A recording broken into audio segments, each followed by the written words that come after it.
Good morning, good morning, good morning, everyone. Oh. That scooter picked a perfect time to go by, didn't he?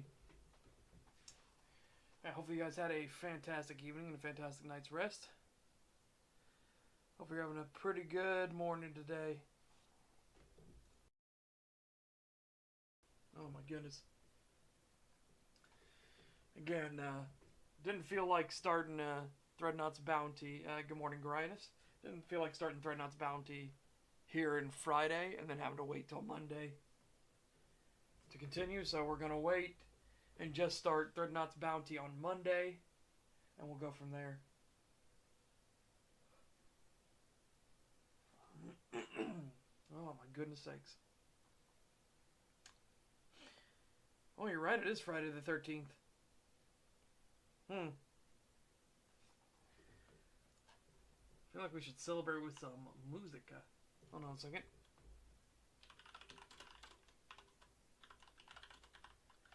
I'm gonna do maybe a chiptune version.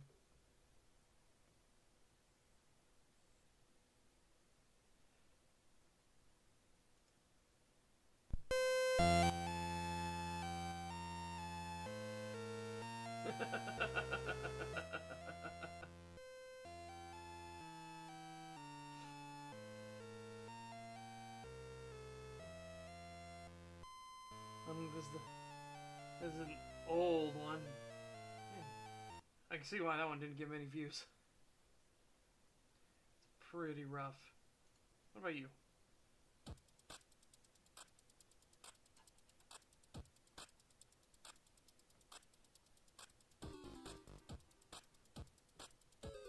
Meh. Meh. It is what it is. Can't find like a good one. Oh, man. Hopefully, everyone is doing alright. I'm just sitting here. Been working on the book more. We are nearing 335 pages. It's slowed down a bit as I try to like formulate all the different like strands and everything, and we've got to keep them somewhat relevant. There's been a long, for example, with the whole slave ship arc, I haven't been able to talk about the Tower of Sight, so hopefully people don't feel like that's been dropped when reading.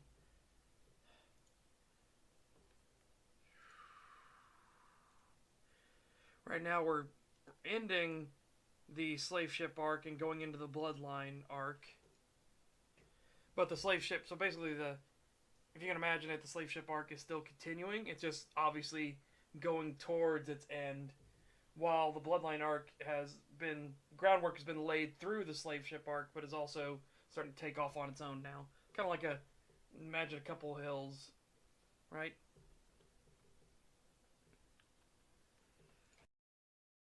Fuck. And one of the things I need to start doing is I need to codify the actual language.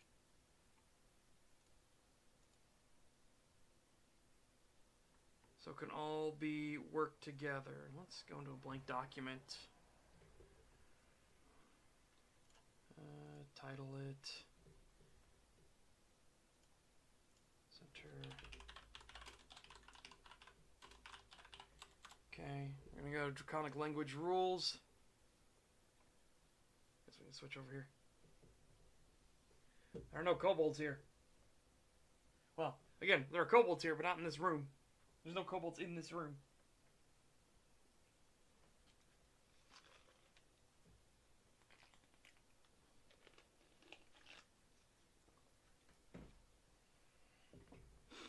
Okay.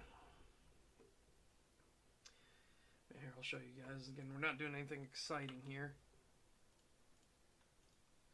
We're just here setting things up. The first one is Dracoran official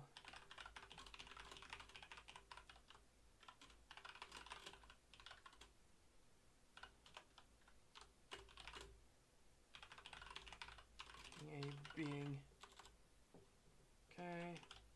So Sodracorin, translated roughly to Snapdragon, indicative of the subspecies.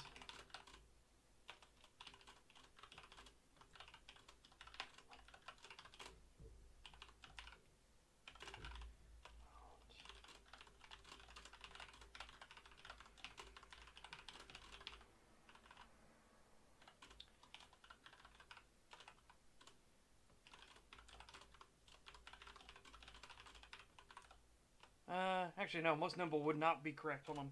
Quickest variant of the species with explosive power.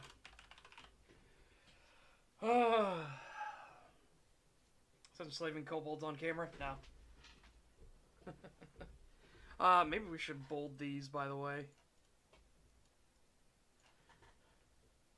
And again, we'll just talk through stuff as well as we go along. This will just help me set up things. Because I need to figure out what the long dragons would be. Those are the Eastern type. They come in multiple different styles. So like East Dragon or Long Dragon is what they're known for. They're the, again, Eastern more types. It's both. Again, we're 335 pages in the book, which you can see the book here. I'm not going to show it because I don't want to do spoilers. Maybe we'll do spoilers for this section. I don't know. We'll see. But yeah, this is just to unify the language, so I make sure I keep everything coordinated. So, for example,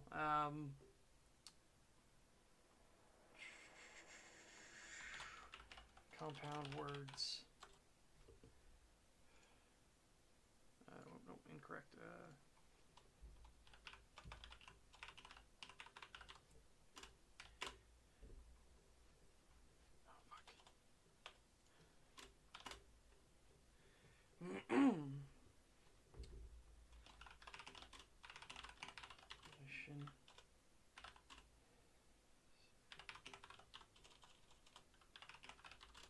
Oh, didn't work.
I don't want to do exceptionally painful after doing exceptionally dangerous.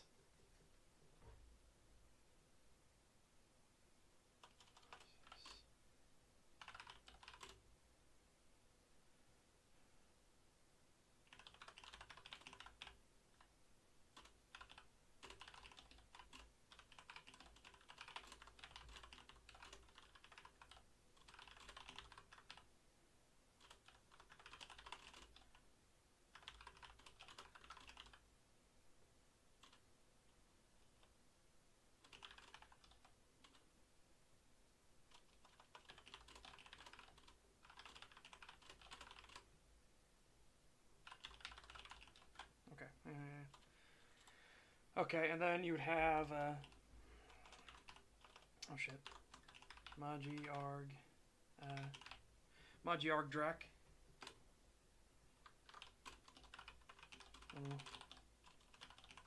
Translation is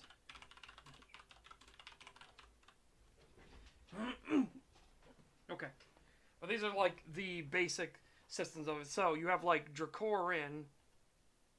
Let's do actually come in here.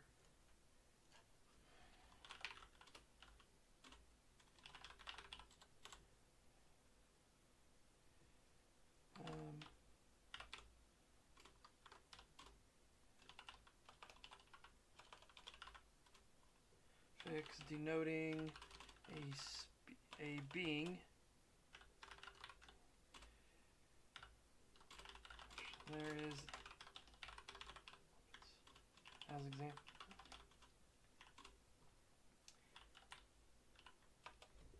There is hang on a second. Probably aware intelligence or consciousness.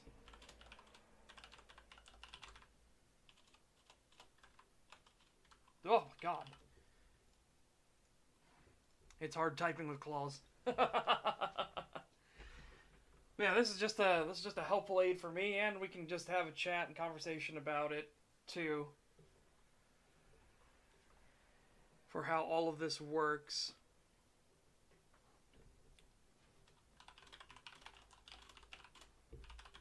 Not receive the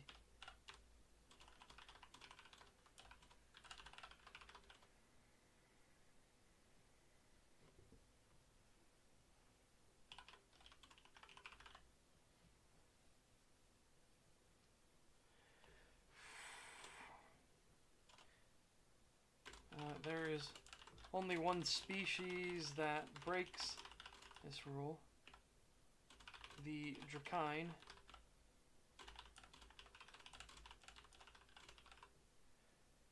So under 4 tie to Dracorin. Okay. Drakine are is the dragon language for kobolds, basically. And essentially, kine is just kin, so it's essentially where kin and kindred comes from. So you have kine, Kyne. This is basically the group association thing, right? This is your species. If you talk about if you were to say human beings, other humans would be your kine. And for the Dracorin, they have honored the kobolds, essentially calling them Drakine. So they are the kin of dragons. Even though technically they aren't dragons in and of themselves, they don't share the agelessness. But they are so closely associated with them that they just figured it was the only proper one. So it was only proper to do it. So Hagen would be human. Elgin. Oh. Elf. Dwarven. Dwarves. I guess I could just do dwarf. Sorgan.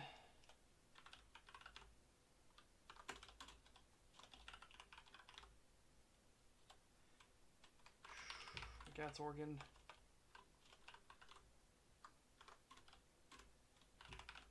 Gatorman.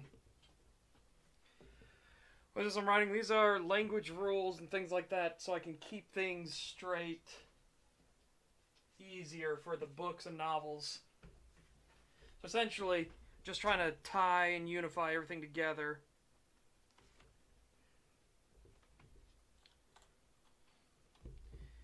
And so this is where the language rule will specifically apply the most.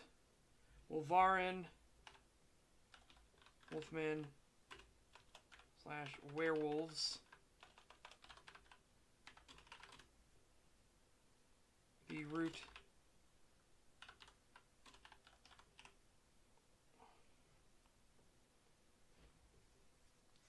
Wolva. With the RIN added to designate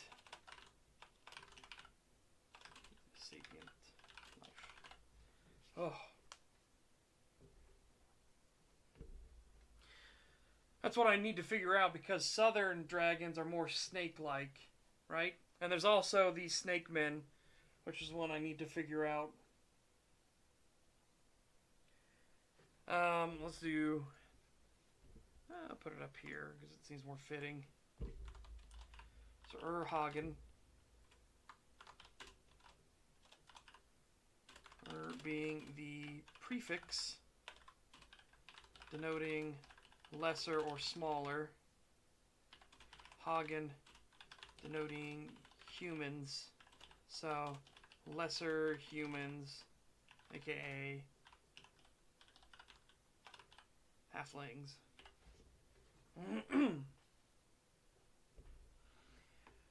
Twitch tried to slow. Oh, because it wasn't the last thing I had up. There you go. Dwarf mentioned Rocket Stone. Yep.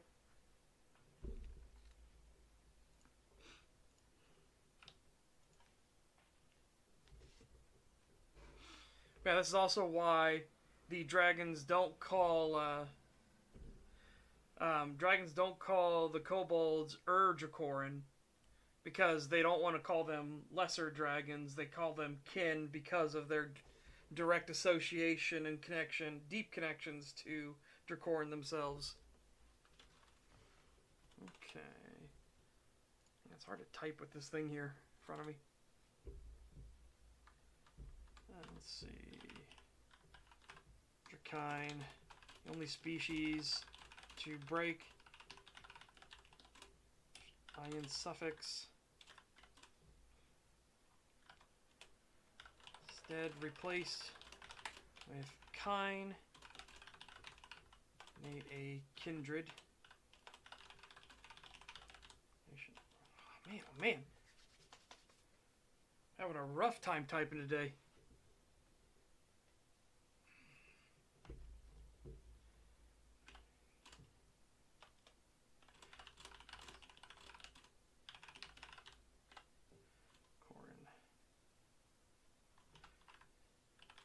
Would typically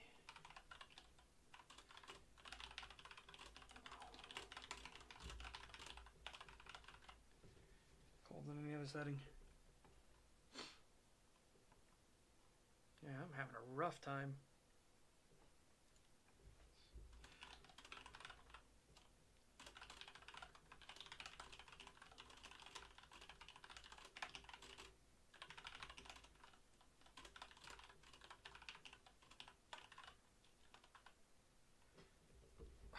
Okay.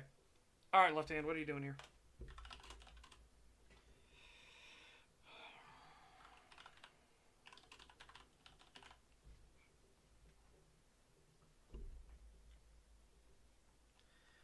So there are multiple kinds and variants in mine. So you have like Saw Dracoran here, who are snapdragons. They are associated with, they have more like bird-like, not beaks, but their snout basically narrows more. It looks more bird-like from a distance, right? They're associated with, while not having as large of a frame or body as patriarch dragons, they are much more explosive energy, right? So what people don't understand is there's different types of muscle, and you can actually work on what's known as explosive energy. This is your capability of your body to react quickly. One of the training methods for doing and strengthening explosive power is to find a box or something like that that comes up to about, I'd say at least underneath your pecs, right? And you're going to stand away from it, lean against it with your hands on it, let yourself come down close, and then push off of it as hard as you can, and let yourself fall back towards the box again. Again, it's all just upper body, and again, that's just training your explosive power. Has the capability of your body to translate energy into muscle power as quickly as possible. Same thing with snapdragons. They're the same essential system is in place. So a lot of snapdragons tend to be more lithe than other dragon species. So you have The noodle dragons, basically, that's not what they're called. They're basically long dragons. Quetzalcoatl are the snake-like dragons. That's one of the ones I need to understand. They're also loosely associated with Southern Dracoran. So I need to associate that because they have two nicknames just like the long dragons do. So long dragons are more of your Eastern Asian style, more of a serpentine body. They don't need wings. The rest of the dragon species do. Part of the special connection for long dragons is that their innate magic allows them to basically swim through the air as if it was water. Which also makes it funny because Zhao is Zhao Long, which is ironic in his name.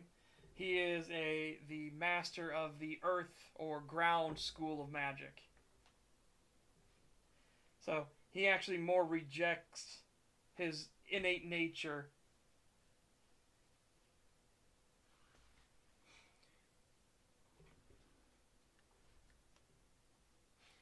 Yeah, so essentially, the way for southern dragons, so stuff like Quetzalcoatl, would react in my settings, is that they are much more like ambush predators. For how they fight, they try to hide and disguise the fact that they have wings and the capability of flight. So a lot of them, when not in their bipedal form, they will pretend to just be really big serpents. Because they want people to underestimate them. But they have the capabilities of doing magic as well. Magic for them is interesting because they're actually more capable of doing magic when they're in their bipedal form than they are in their true form. Whereas for most dragon species, like the snapdragons, the patriarch dragons, and everything like that, they are more capable of doing magic in their true forms than in their bipedal form. A lot of it is because of the dexterity that they have in their true form versus their bipedal form. In bipedal form, while they still have their pseudo hands, which are connected to their wings, their pseudo hands aren't as dexterous and nimble when they're in their bipedal form because they have to be smaller. So they lose some of that dexterity. When they're in their true form and their pseudo hands are as big as they can be, they're a lot more dexterous and able to do complex motions and maneuvers.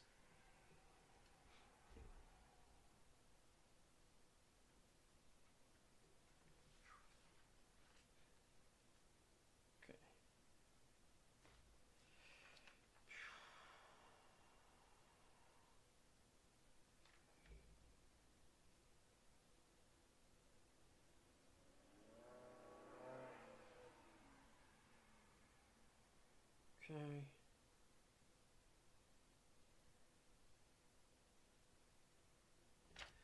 Alright, I didn't want to change that as well. Okay.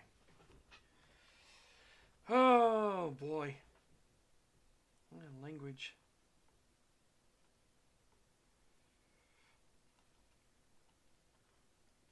So essentially, the connector... maybe I should put that in here.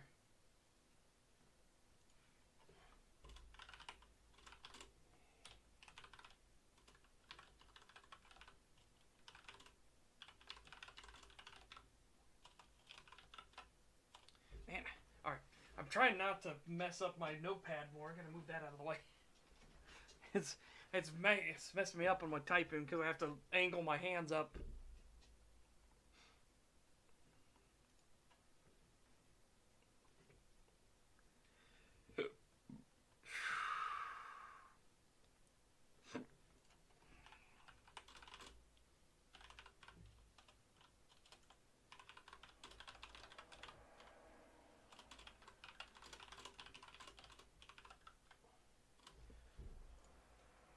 Okay.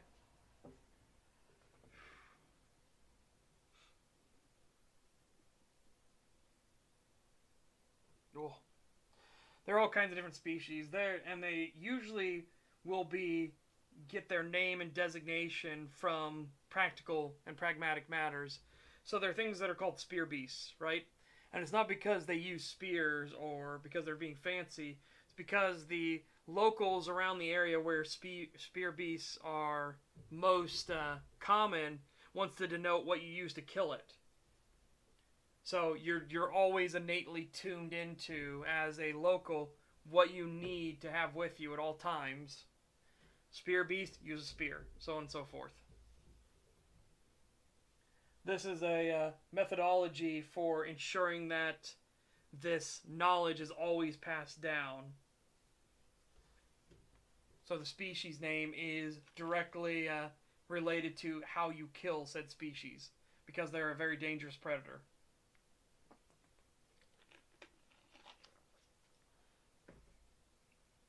Oh. Oh. Hang on a second, chat. The bowel said hello. I'll be right back.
Oh my goodness sakes. Alright, anyways. Woofda. I am back. There's other things I wanted to discuss too. Because I know probably doing language stuff won't be as interesting. One of the things I wanted to get down and understand was the vessels and everything, right? Let's go from this way, because that'll be more fitting.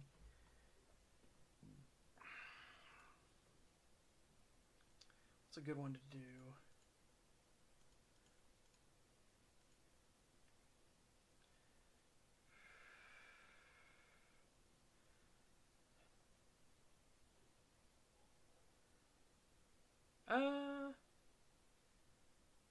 Should kind of be nice for ease, right? Yeah, just for ease, we can set that up like this. Okay. Essentially, not perfect, but you know, it is what it is. We'll use it. Okay. So we have this as the start.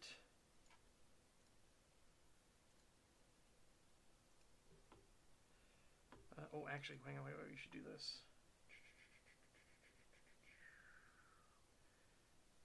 Okay. So you'd have the poop deck, the back. I probably didn't do this enough. Quarter deck. Okay, this is the main area. And up into the forecastle. Or just the fore.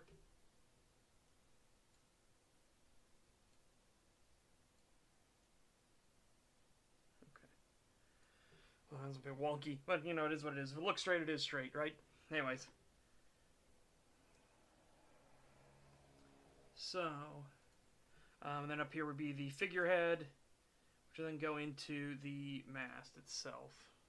Ugh, that's a terrible mast. Hold on. Let's do there we go.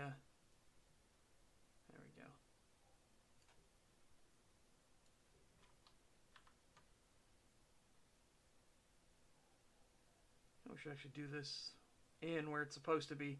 Okay. Why am I so bad at getting this centered?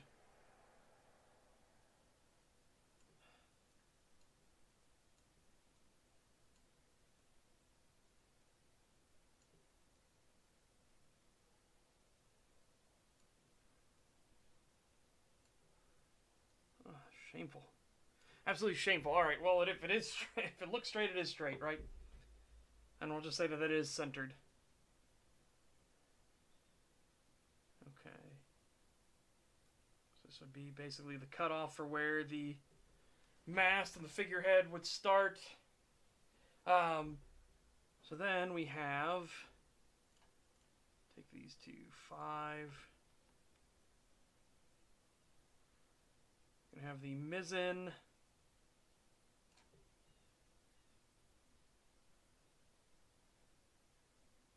The main and the foremast.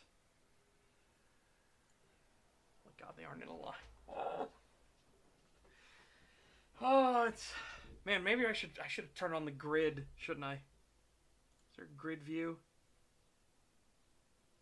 There is, but we're too far away to see it, aren't we? Hold on. Son of a bitch. Oh, shit. Okay. Well, anyways, this is the basic premise of it.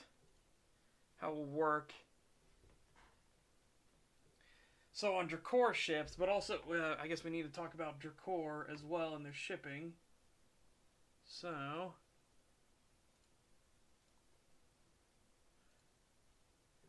yeah, alright. So Drakor is actually a compound word. Kingdom of Dragons. Literally a play on Dracoran and Korgid.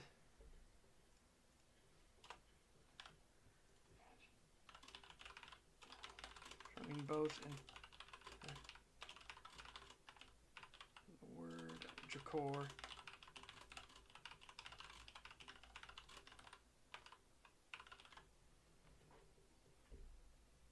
All right.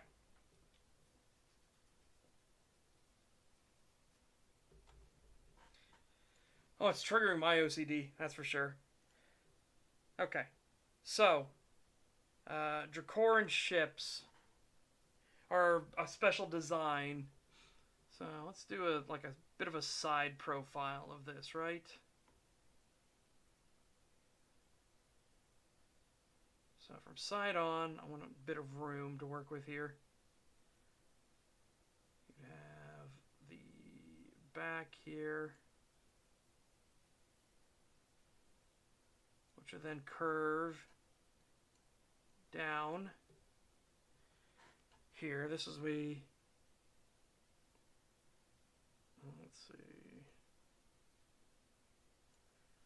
see the poop deck. We want the quarter deck here. I didn't get myself anywhere near enough room. We'll I'll have to extend the canvas out to the side. That's fine. So we can do that easy peasy. With, let's do 4,064. Okay. Cool. Plenty of room. Okay.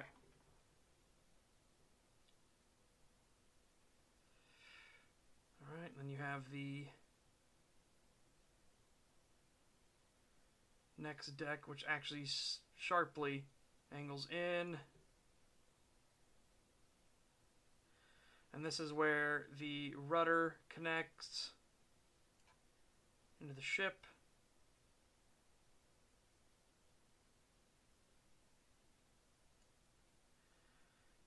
So in this, you want the top of the rudder to be seen, so you can tell if the rudder is doing something weird. Like if it's not following the wheel, you know it. And it's just down like that. Okay.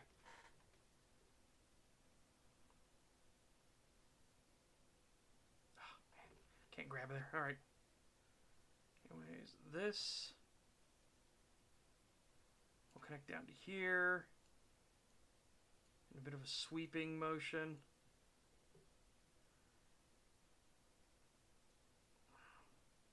Okay, this is the poop deck. Why am I doing this to myself?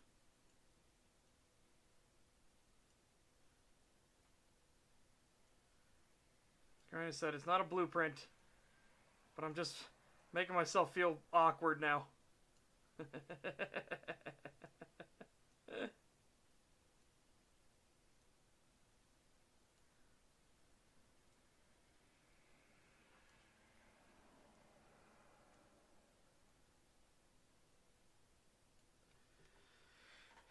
On the poop deck, this is the captain's quarters.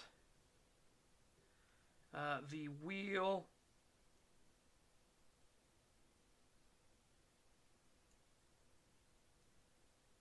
will be on a stand here.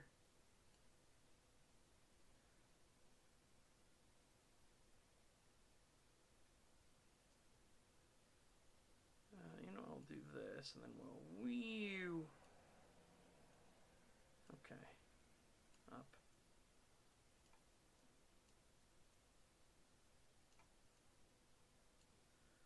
Essentially, that's where the wheel will be housed. Do come over here real quick.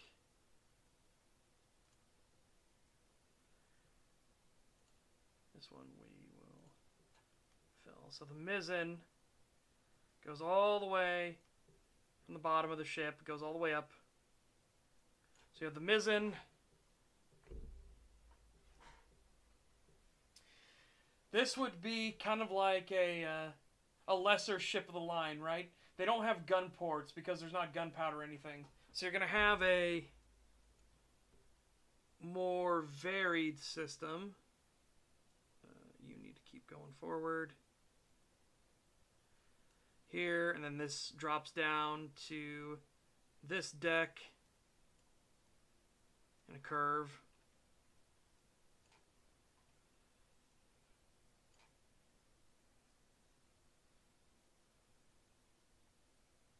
Oh, it's a downward angle. Damn it. We'll do this from here. Okay, so then you'll have here. So then we get the main all the way up here. And this sharply ramps up with a staircase going up into the forecastle.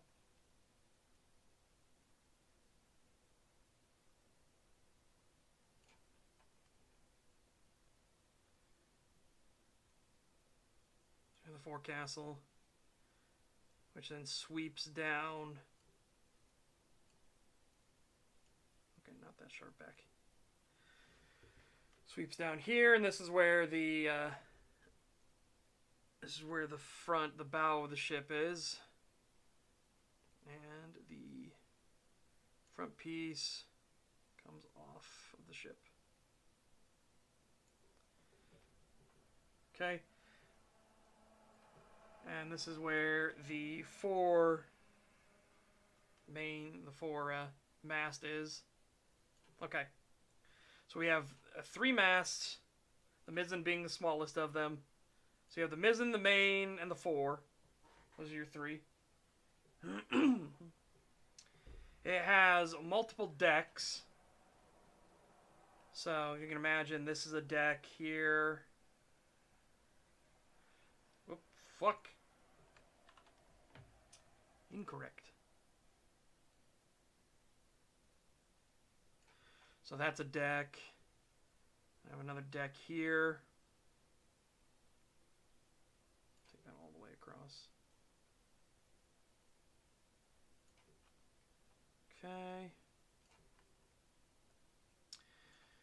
So you have the main deck, the quarter deck, the quarter deck here, the main deck, the sub deck, so the top deck here, middle deck, and then bottom deck.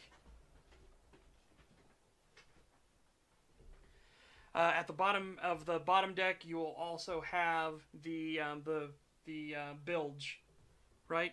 In this ship, there's a bit of an odd design because the bilge is so intricately, like, fused. Drakor having magic, it doesn't build ships in the same traditional way. So the ship hull is incredibly reinforced by making it all one continuous thing of wood, right? And then the plate of metal that goes around it to reinforce it further is all one continuous thing. Oh, excuse me. Anyways, not important. So the forecastle on this ship is actually reinforced. So Drakor ships actually have a reinforced forecastle that allows for something special along the side. I don't know how to do this properly.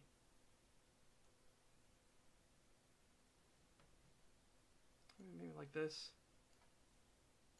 Okay.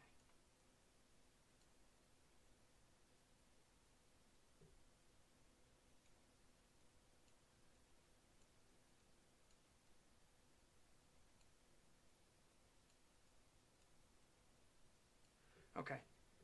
So, again, not perfect. Again, not a blueprint for how to build it. It is what it is. Anyways. So, here along the sides of the ship, because you got to remember, the ship is also sloping downwards from the side. So, this isn't flat straight down to the water, right? This will be sloping inwards to a point. This slopes inwards to a point, right? That's where you'll get the keel of the ship. Here at the forecastle, though, is especially reinforced to allow for yard arms. I guess I'll extend them out to the side here. So there are yard arms that connect directly into the forecastle on the sides. So this means they not only have the sails up here, the yards, that have their own sails, as well as the sails in between, but here from the forecastle, they actually have sails that can be cranked out into position on either side. With Jakor ships having dragon heads as their figureheads, these sides are basically called wings colloquially, because they look like wings, right? So if you imagine one of these ships coming towards you,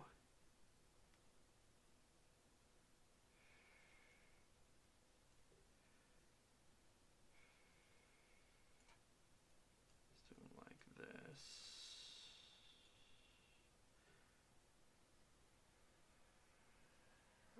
Needs to be a little more exaggerated.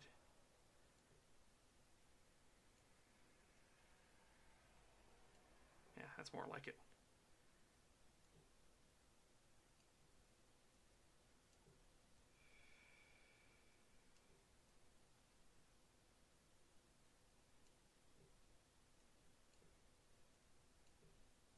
Okay. All right. Just for the sake of it, I'm going to say ship coming towards you, right? Yeah, I use Windows 10. I don't use Windows 11. I have Windows Update Blocker specifically to stop Windows from doing any shenaniganry bullshit. Okay. So, obviously, the figurehead... Oh. We'll go ahead and...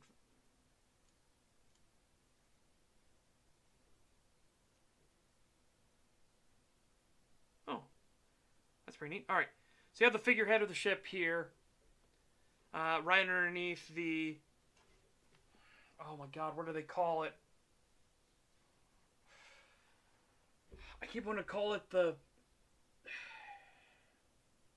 I can't remember what they call the bow mast. It's not a mast.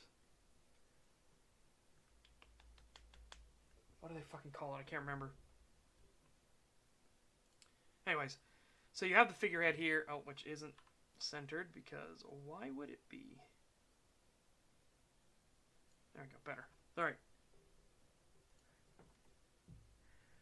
Then again, your forecastle comes up.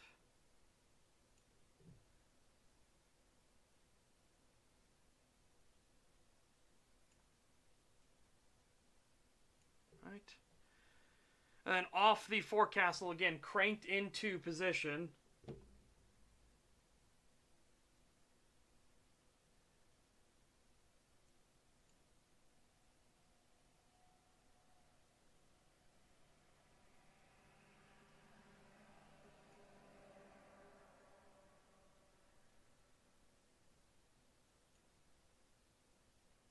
You would have these 2 extra yards that can be cranked in position. Oh boy, how do I want to do the sail?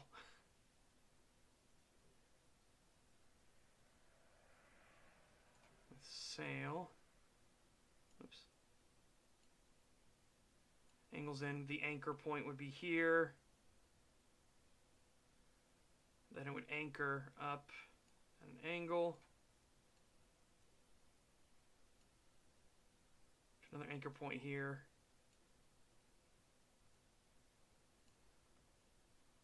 Again, not a blueprint, but it's frustrating when you can't make it exactly how you want to make it.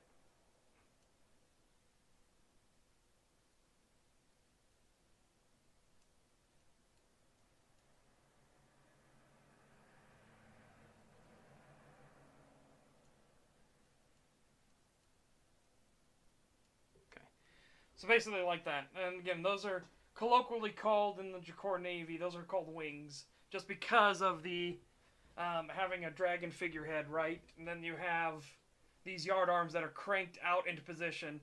These are normally not out unless they're in pursuit, right? Or they need to make speed. So, the anchor points here, yard arms come out to either side. These are normally cranked in flat and flush with the ship, and that allows the ship to do boarding actions or to dock and things like that without these arms being in the way for docking purposes, right? No, it wouldn't be Disney's Treasure Planet ship. Yeah, so you can imagine. Hang on a second.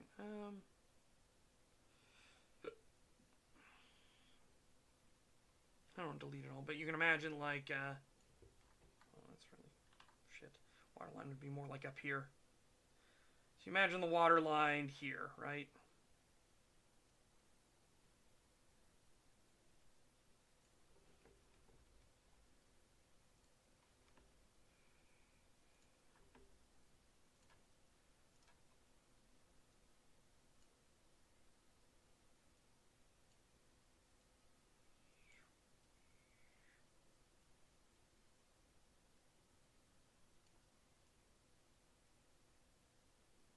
Good enough, right? Good enough.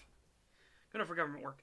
Anyways, so you have the water line here. Again, if you want to dock or you want to board another ship, having these massive arms extended out onto either side, while they give you good speed, would be very difficult to get around when you're trying to dock at a traditional dock or you're trying to actually board a vessel, right? Remember, none of these have gun ports. So this is all solid wood along the ship with exception of here, the top deck. A second, we'll do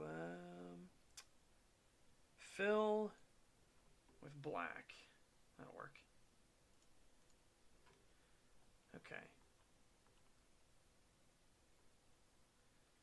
So along the top deck, you'll actually have a... Oops. Wrong. Right. You have the door to get onto the ship, right? Because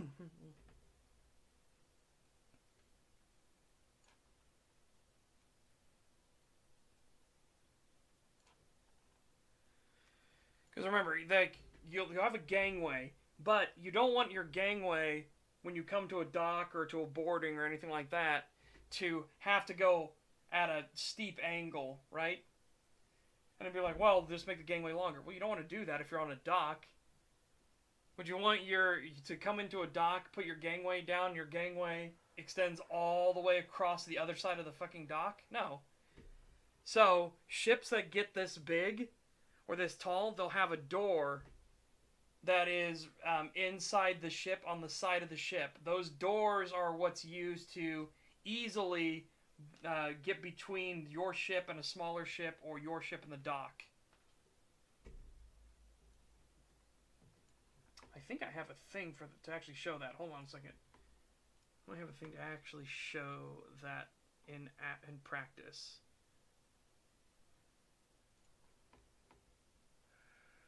Okay, hang on. I need to see the side.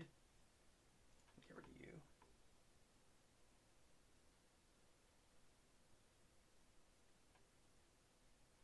This is a gunship, the HMS Victory. So, it's only useful in basic terms. I want to find the one that has the door to board and depart the vessel. Or if there's a part where I can see it. Give me a sec. I'm trying to scan through the video to find it. Okay, it's not great, but here we can look at it. Right? This right here, this is the door to get aboard the vessel. Right? Big, huge ship. And you wouldn't want to have the gangway go all the way from the top down to your deck. Your dock, it's going to be like down here. Underneath this black line would be where your dock is. So you don't want it to be all the way up here. We're going to have a massive steep angle, like basically climbing a ladder. Instead, you want it to be more gentle. So this is the gangway door. to let you aboard the ship. So would that be? We got the main deck, top deck, mid deck. So that would be mid deck, right?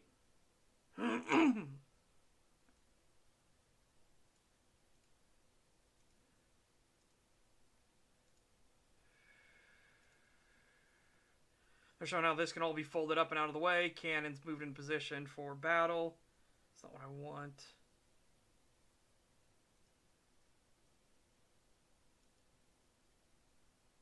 Yeah, here's the door. Yeah, there you go. Boop. A little bit of neato stuff. Morning, Abysmal. Basically just talking about, like, ship designs and everything like that, right?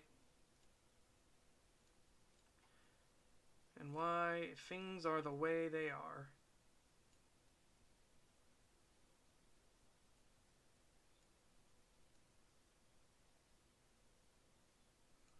Okay.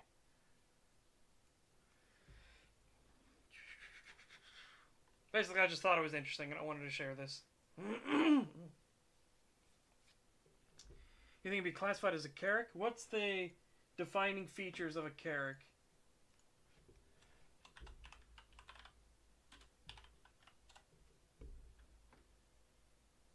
Three or four masted ocean-going sailing ship. It's opened the 14th or 15th centuries in Europe.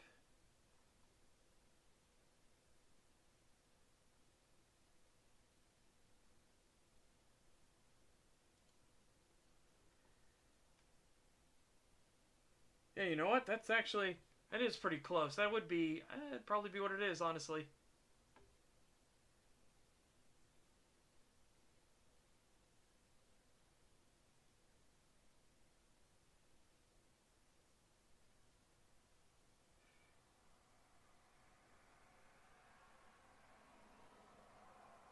Yeah. I agree with you, Grinus. I think it'd be classical designation of a Carrack. Though I don't know if I'd want to do the triangle sails at the back. Maybe. That might be a good idea, actually. Have the triangle sails off the mizzen, and then have the fore and the main have the square rigging. Yeah. That sounds good. I was looking at it. You don't need to, Grinus. I was looking at it already.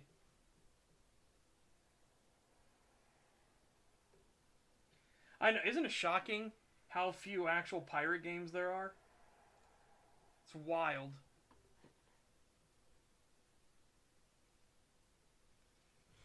Yeah, so anyways, this is what kind of is the defining feature of the Drakor vessels.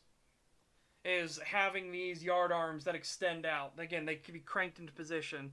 So you can imagine here in the forecastle, this is all be reinforced, and there would be a massive, like, winch system where you would have a bunch of the crew who would gather together and they would push it so they could crank out the arms to either side.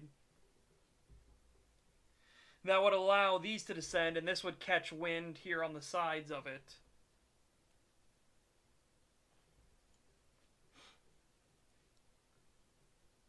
Yep, even for your good ones. I know. Pirate games, rare, and then good pirate games, even more rare. Just shocking. Yeah, the quadruple A Skull and Bones, which, as far as I remember, isn't doing well, right? It basically came out like a wet fart, and then was vanished into the ether.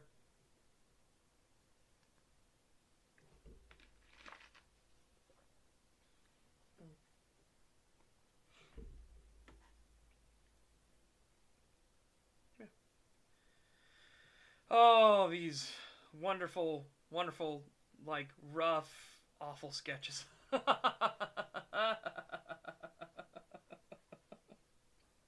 I'm talking about if the game sucks. Again, I don't know how it's so difficult. All you do is you take Black Flag's naval combat and you make it multiplayer. That's all you have to do. God, I don't know what they were thinking.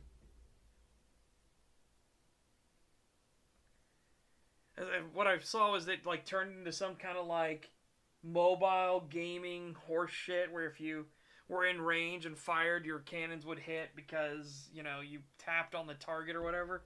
Some nonsense like that.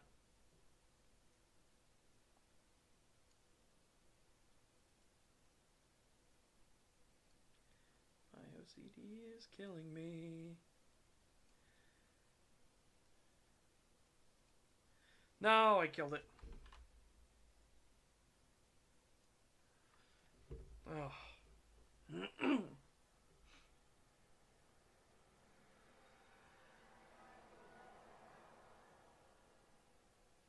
No, that's what it is. Crazy. It's pure PR speak, right? Quadruple A is them trying to further distance themselves away from stuff like Baldur's Gate 3, which is a double A title that blows all triple A titles out of the water, right? So they're just trying to distance themselves and make themselves sound more special as like an investor trap, right?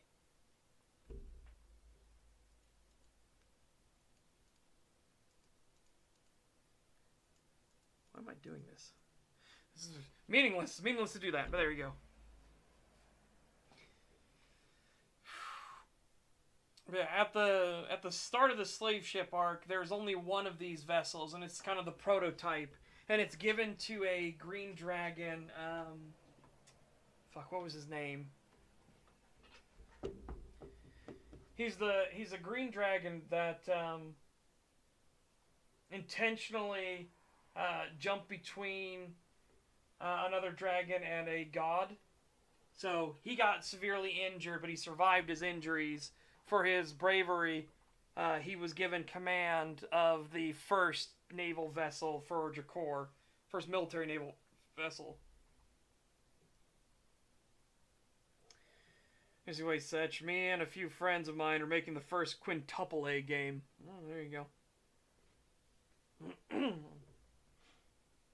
Yep, it's fucking wild.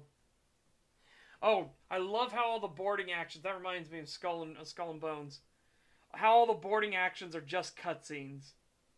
You don't actually board the enemy vessel. You don't have the back and forth, right? No, it's just a pure cutscene. That's all it is.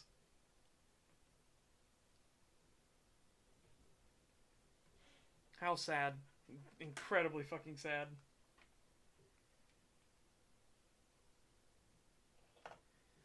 Yeah, the other reason that this is a prototype vessel at the start is because Drakor just doesn't have that many people yet. Not at the start of the slave ship arc. Once time progresses and obviously more and more peoples either move to Drakor or are born naturally, they start filling out more of their military, which is also a distinguishing part of Drakor from most of the countries on most of the countries and kingdoms on this planet, is that Drakor will actually have a central military and not be interdependent on Housel military. So the way a lot of militaries work in feudal systems is that the king doesn't keep a massive standing army. The king will keep his Housel guard, right? And he'll have like his particular cities and things like that. That's what he'll pay the upkeep on. So to avoid paying the upkeep for a massive military, you instead have all of your subordinates pay for it. So the Duke will have his own. The Duke and Duchess have their own. The Earl has his own. The Marshal has his own. The Counts and Viscounts have their own. And when battle happens, you then have where the battle takes place, those people, usually baronies. The Baron will call the Baron's men, aka knights and other houses like that, other noble houses. They will rally their troops to the Baron's cause. The Baron will add his troops, and it goes up and up and up and up like a big pyramid, right? And that keeps the king from having to pay for all of the lesser troops.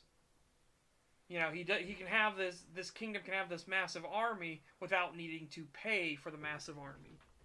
Drakor is a bit different. Again, some kingdoms are. So more Asian kingdoms would have massive armies that they would pay for, right?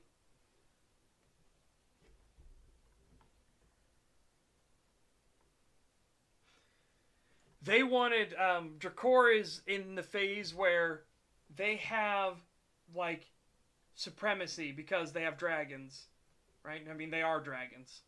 So Drakor has dragons. The rest of the world really doesn't. They might have wayward or like um, what's the way to put it? Apostate dragons around. Again, not apostates to Drakor. Drakor wants all of them to be free, but this is a world where the gods want dragons dead. Drakor then comes in like a big old middle finger from a certain god. He just basically drops Drakor into this world like a big fuck you to the rest of the divine pantheons. And it's like, nah, they're staying. But Drakor itself doesn't have the population numbers, right? Now, it has a decent population to be stable, but it doesn't have the population numbers to go toe-to-toe. Like, their army size in the first battle that they get into, their army size is like 2,000 strong. And they're going up against an army that's 15,000 strong, right? But, remember, they have dragons, and they have massive advantage in magic. So they play it more like a guerrilla warfare. They draw the enemy force to overcommit itself because the enemy force is looking at this like, hey, we have like 15,000 troops. They have 2,000 troops. We can steamroll over them. They can't stand a chance. I don't care how good their troops are. They can't hold up to it. So the enemy, Lagaral, pushes its military up the middle, under the direct control of the Count. They push their military up the middle. Now, this to put it in perspective, this isn't like Lagaral's main force. They still have a massive military after this battle, but that's the disparity in numbers that all these other kingdoms have over Drakor. Damn it, I said Drakor. Now, because of Icebound, again, completely unrelated. I had never watched Icebound until way later. The continent in Icebound is called Drakar. And I was like, oh my god, that's so close to Drakor. That's fucking wild. Anyways. Also, Drakor is with 2 Ks. Remember. Go back to the thing. See, Drakor is with 2 Ks.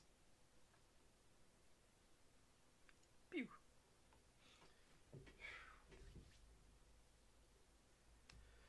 No naval combat as far as I played. That game seems more focused on exploring and randomly generated islands you can loot from. Fair enough. I mean, especially if it's an indie game, they might just be slowly building things out on time, right? Yeah. So, Drakor, what it's doing instead is it's doing intimidation. Right? That 15,000 man army went up against a 2,000 man army and got decimated. Like, almost literally decimated. Only in this case, it was 1 survivor out of every 10. So yeah, it gets humbled quite severely. This also kind of highlights that no other kingdom can really, like, they can't just tackle Drakor easily. Which is what Lagaral was intending to do. Lagaral was intending to sweep in this upstart kingdom and just slap it off the map and be like, alright, you're done. Who cares? But after the Battle of God's Fall, they're like, okay, well, nope. That made the kingdom of Stalis, Garradin, Stormrend, and what was the other kingdom called? Fuck. The 5th king. I'll just call it the 5th kingdom for now. That made them kind of realize that they couldn't just sweep this upstart kingdom off the map so easily. So they had to take more of the long game, right? It became a stalemate. As part of this stalemate, Drakor instead is going to rely on more intimidation factors until they can get the population numbers to actually try to compete against these other kingdoms. Lagerall, though, also will collapse because of what Drakor will do back to them. This is another part of the intimidation game. Drakor is going to fight them in a way that Lagerall cannot, like, you can't copy this because you don't have dragons. So what Drakor does is they start doing economic warfare, right? They start destroying the roads, the bridges. They start destroying storehouses using like strafing runs from dragons and everything like that. Basically, they're doing everything to make it hurt. Essentially, air raids, yeah. But they're targeting infrastructure, and they're not making sure they don't target any of the cities. They don't want the population of Lagerall to go down, and that's not just for like ethical reasons, right? Be like, okay, well, the population didn't do anything, even though if the kingdom themselves are the ones that attacked Drakor, like the people didn't do it. That's not what they're doing. They're not like bleeding hearts. The reason they're doing that is because when you destroy the storehouses and all the transportation systems and everything, the more population you have, the more your lack of resources hurts. So it's a pragmatic reason, right? Now, on top of it, Meraxes doesn't want to actually kill a bunch of people, but he has a much stronger argument for his people when they wonder, like, why aren't you killing the enemy? And he's like, I'm keeping them alive because economically, when they have more mouths to feed, while we're creating a forced scarcity of resources, it's going to hurt their kingdom more and more. Right? So this is all part of it. It's not always about like one army meets another army. It's about the intricacies in between as well. So it's essentially the same thing with the slave ship arc, right?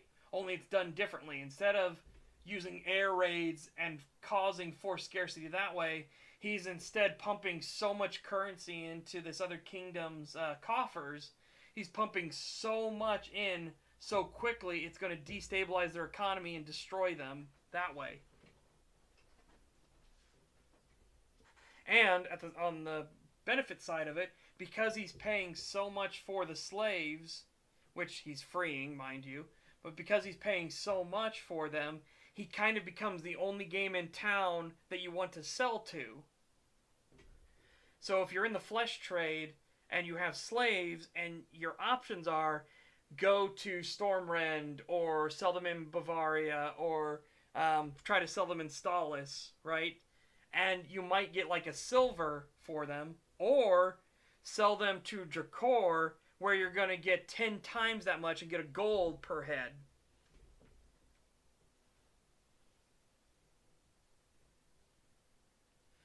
Yeah, Meraxes himself doesn't view it as a dumb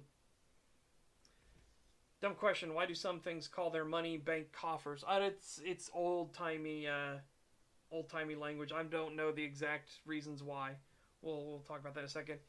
Yeah, he essentially, because the way it's his outlook and view of what dragons should be, right? And he gets into a interesting conundrum he has. I don't want to show that. I don't want to spoil this on stream, all of it. I'll probably do part of this section as a thing, but let's go this.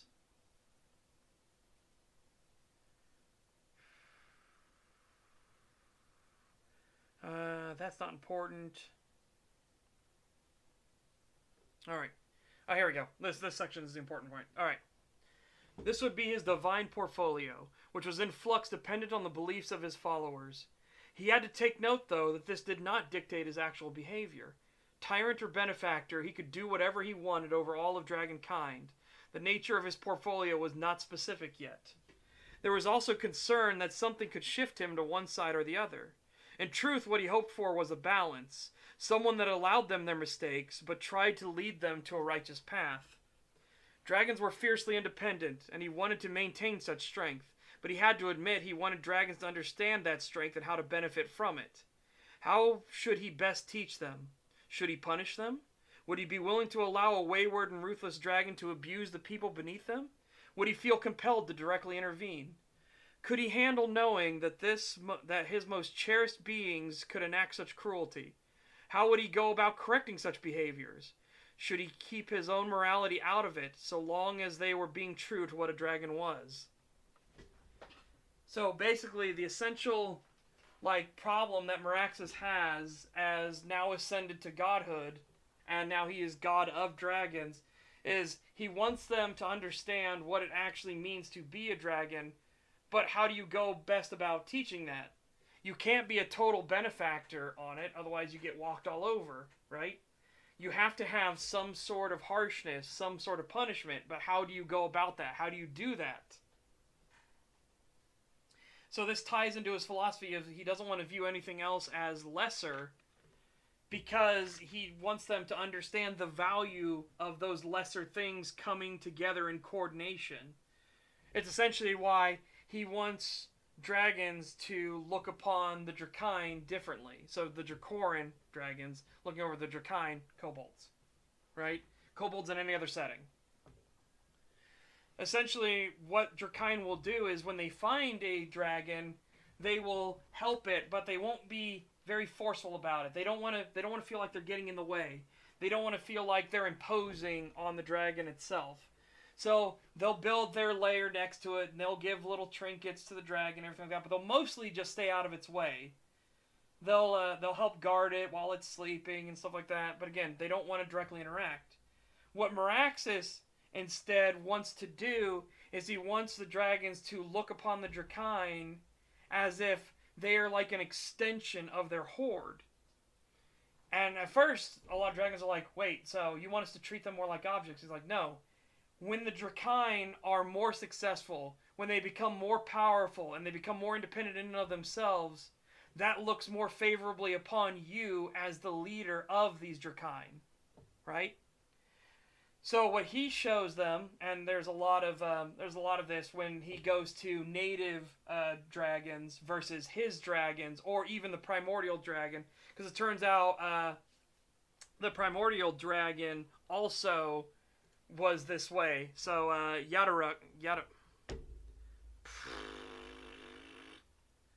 why do I do this to myself? Why do I do this to myself?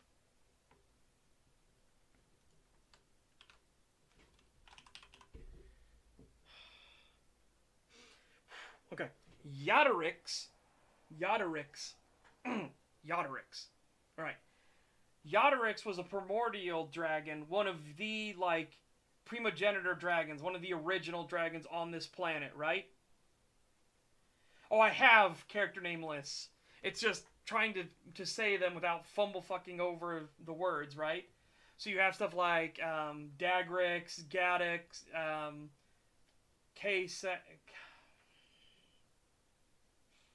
Again, I say try not to fuck over it, and I fuck over it.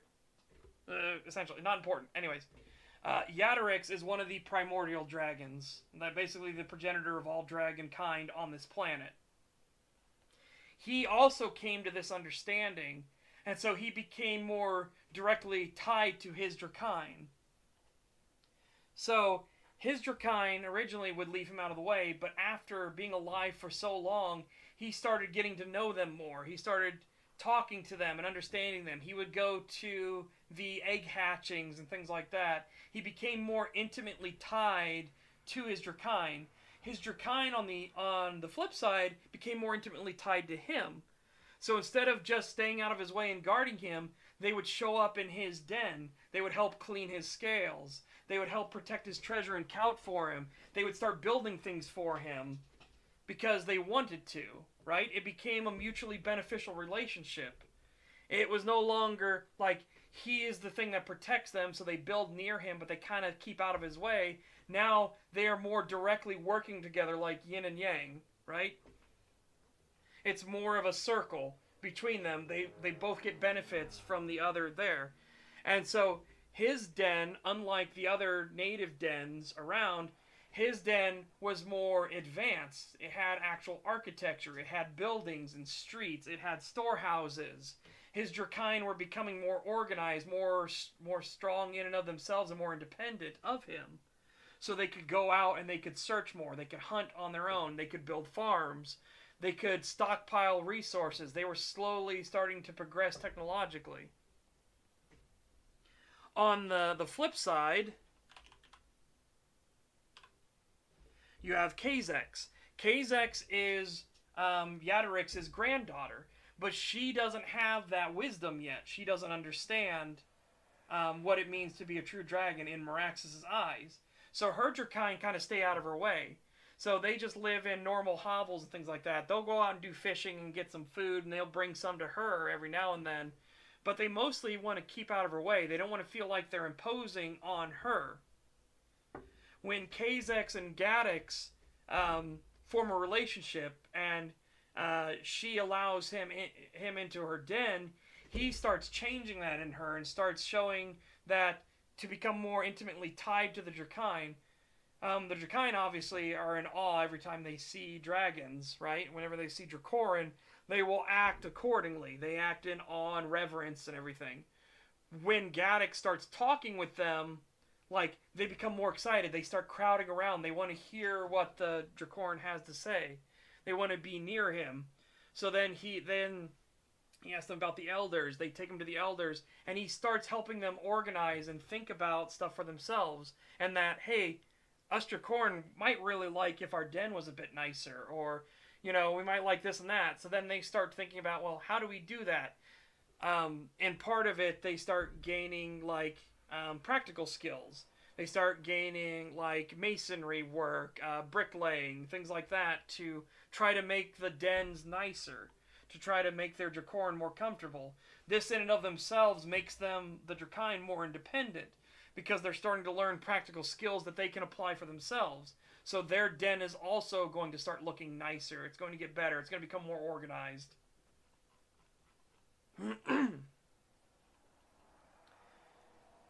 But so that's essentially the thing here is the understanding of, like, what is his divine portfolio and how is he going to actually go about it. This also explains how some of the gods can be ostensibly good, but be absolute hypocritical sounding pricks, right? So let's go back here again. We'll continue this section. One second.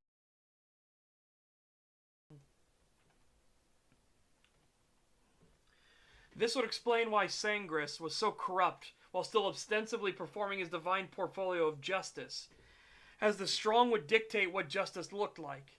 One king may find it just to remove the tongue of any that doubt them. Another may only find that justice is carried out through a trial to the death. This also neatly clarified Olander's position as the god of duty, honor, and oaths. He was so bound by them because giving your word meant keeping your word. In short, when he gave his word to Sangris, while justice was fluid and depended on the rules of the strong, an oath was exacting in its binding. Thus did the god of justice abuse the god of oaths. So again, while Sangris in and of himself is considered one of the good gods and not one of the evil gods, his divine portfolio being justice, and justice being such a, like, fluid term, there is no direct defined what does justice mean, right? What is actually justice? Everybody has in their head what they think justice would be. And because of this, he was more flexible and fluid in how he carried out justice, right?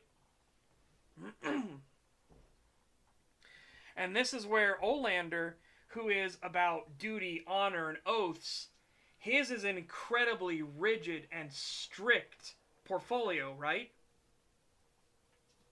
Can an evil god be kind?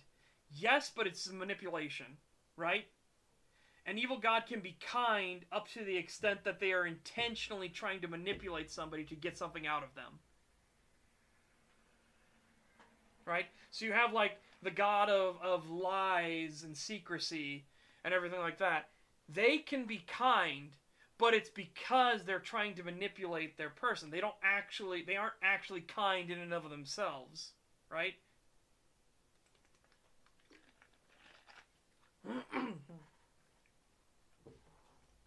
Like, they're not kind just to be kind, if that makes sense. They have an ulterior motive to why they're kind. But yeah, So Olander makes the big mistake. He gives his fealty and his oath to Sangris. Sangris is the god of justice. Olander himself has his own idea of what justice means. He thinks it's a righteous, noble, and honorable thing. Justice is good, right? But Sangris, being the god of justice, is incredibly fluid. He's incredibly manipulative. Because justice means so many different things to different people. Like the example I gave, one king may find it just to remove the tongue of any that doubt them. Another may only find that justice is carried out through a trial to the death. Again, justice has so many different meanings to different people. What I think is justice versus what you think is justice could be very fucking different, right? So that's what allowed him to basically do the horrible things that he does in the name of justice. AKA, he's the one that initiated the whole reason the gods wanted to kill the dragons. I'm not going to explain what the reason why is. That actually does get explained in the book. But he's the one that carries it out in the name of justice, even though it's a horrific massacre. It's a slaughter.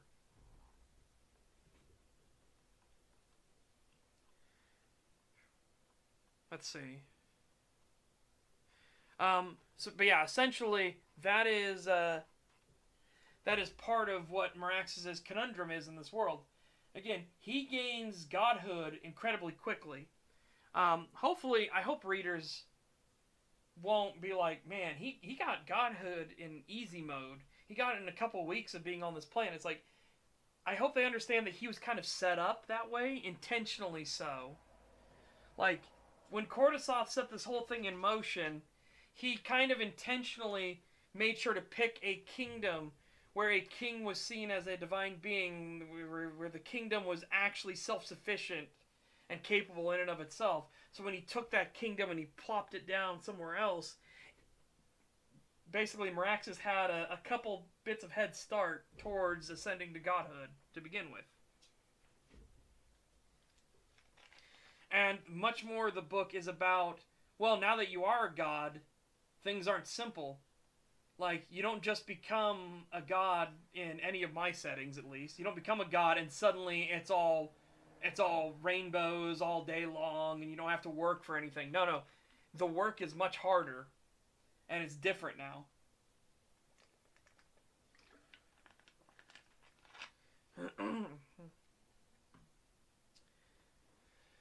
Kind of, Reginald. So essentially, there is a god of death and murder. This god of death and murder is important because there's a god of death as well. The god of death does not get along with the god of death and murder, and the god of death and murder does not get along with the god of death. They're different, and again, there's conflict there for good reason.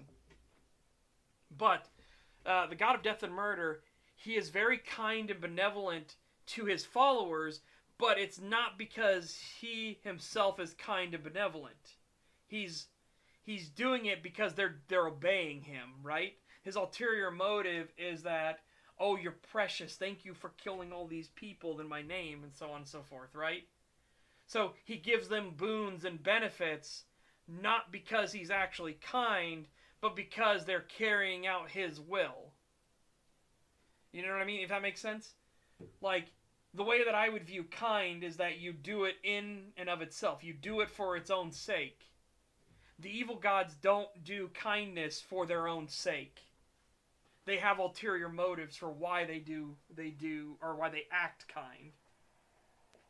Hey, I'm turning on my fan. It's getting a bit toasty in here. I'm getting toasty. Yeah, so that's the essentialness of it. People like Olander are kind because to be kind is good in and of itself. Remember, he is the god of honor, duty, and oaths. So he is unequivocally a good deity. He is a good god. But part of this is to show how his naivete is what led him to disaster. So he would carry out the slaughter and massacre of all these innocent people because he gave his word, his oath, to the God of justice. And remember, the God of justice, justice being a fluid term, manipulated him. Because, oh, you gave me your word. Are you going to go back on your oath? But those are innocent people. But you swore you would obey me. Uh-oh. Which is why when Meraxes meets Olander, instead of being in vibrant, shining armor, to be this, what you would associate with true knighthood, with true chivalry and honor, his armor is instead dented and rusted, and it has, like, scratches and chunks missing out of it. He doesn't carry himself proudly. He kind of, like, limply walks into any situation he's in now, because he's been made to do horrible things because of his oath. He cannot break any oath he has. So he is stuck in this horrific position because of the oath he gave to the God of justice.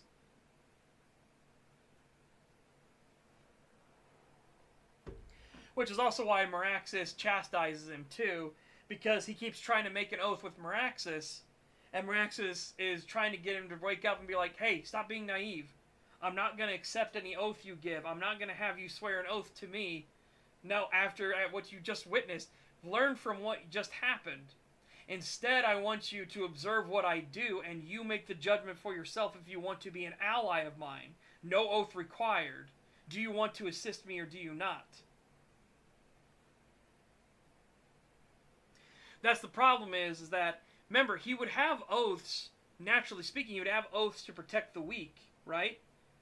Protect the weak, defend the innocent, would be types of oaths he would have. However, we have a divine being, a God of justice, who can explain why killing and slaughtering that innocent village is in pursuit of justice and thus a noble end. And remember, you gave me your word. You gave me your oath. So that's why he looks so disheveled and terrible, is because in order to carry out the oath that he gave to a divine being, he must be flexible and basically stamp on other oaths he has made, which is what's diminished him so much. It's also why his divine realm, the great white city, and it's white not because of, because of any racism thing, but it's the great white city because of whitewashing. Whitewashing is a thing that happened in history where to protect your buildings, you would use this special wash that was colored white, and you would do it on the walls and everything like that to protect it from the elements. So what would have been this beautiful city has, like, run-down slums in it and stuff now, because he has run into this contradiction that he can't get around.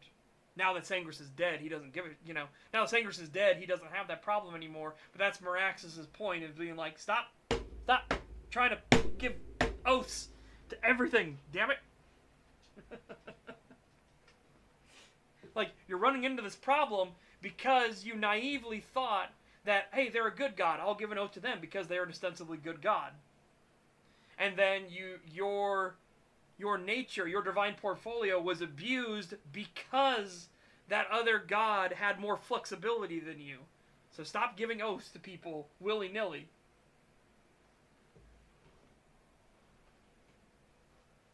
But yeah, so that's essentially why when he's met, again, he doesn't have an actual physical body, right? His is a suit of shining armor. That's his divine form, is a suit of shining armor. He doesn't have, like, a person in the armor. But now, because of what Sangris made him do, his armor isn't shiny and beautiful. His armor has chinks in it. There are cracks along a lot of it. A lot of the rivets have popped. Like, there's rust that's showing. It doesn't look well maintained anymore. And he doesn't carry himself proud and upright, striding into every room. He kind of, like, limply walks into rooms. To use that as a metaphor, because obviously he's a divine being, right? But he doesn't look as noble and grand as he could be because of what Sangris made him do. But that's part of the problem with his portfolio. And that goes through all the portfolios. There are some portfolios where they're entirely neutral, right? Like, the god of death is actually neutral. They aren't good or evil. Death is just a certainty for almost all things. Death is still a certainty for dragons, even though they're ageless. Age will never destroy them. Time, they are completely resistant and immune to time. But if you lop their head off, they're dead, right? If they get a certain disease and their body can't fight it off, they're dead, right? So again, dragons don't have immortality, they have agelessness. So death, the god of death, is completely neutral. It's just a natural state of the universe. All things will be born and things will die. It is the way it is.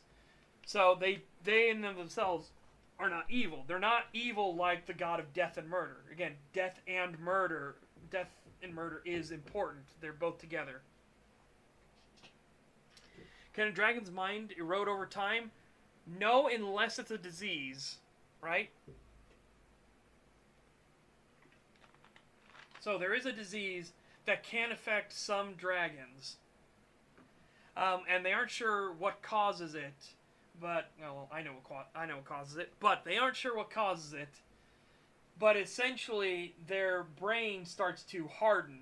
Parts of their brain matter become less malleable. They instead stiffen, like a cancer, right? And when that happens, their ability to function, their mentality, their ability to think clearly starts to diminish. Essentially, they're gaining a form of Alzheimer's, right? It's slowly destroying who they are. Usually, when it happens, the dragon in and of themselves won't last much longer from that. Because the symptoms will get worse and worse until the point when they're not thinking clearly anymore, and they're not eating properly, and they're not taking care of themselves anymore. Or they'll try to jump off of things and not remember how to fly, and they'll slam into the ground and stuff and hurt themselves badly. So it just degrades from there, and eventually they will pass away.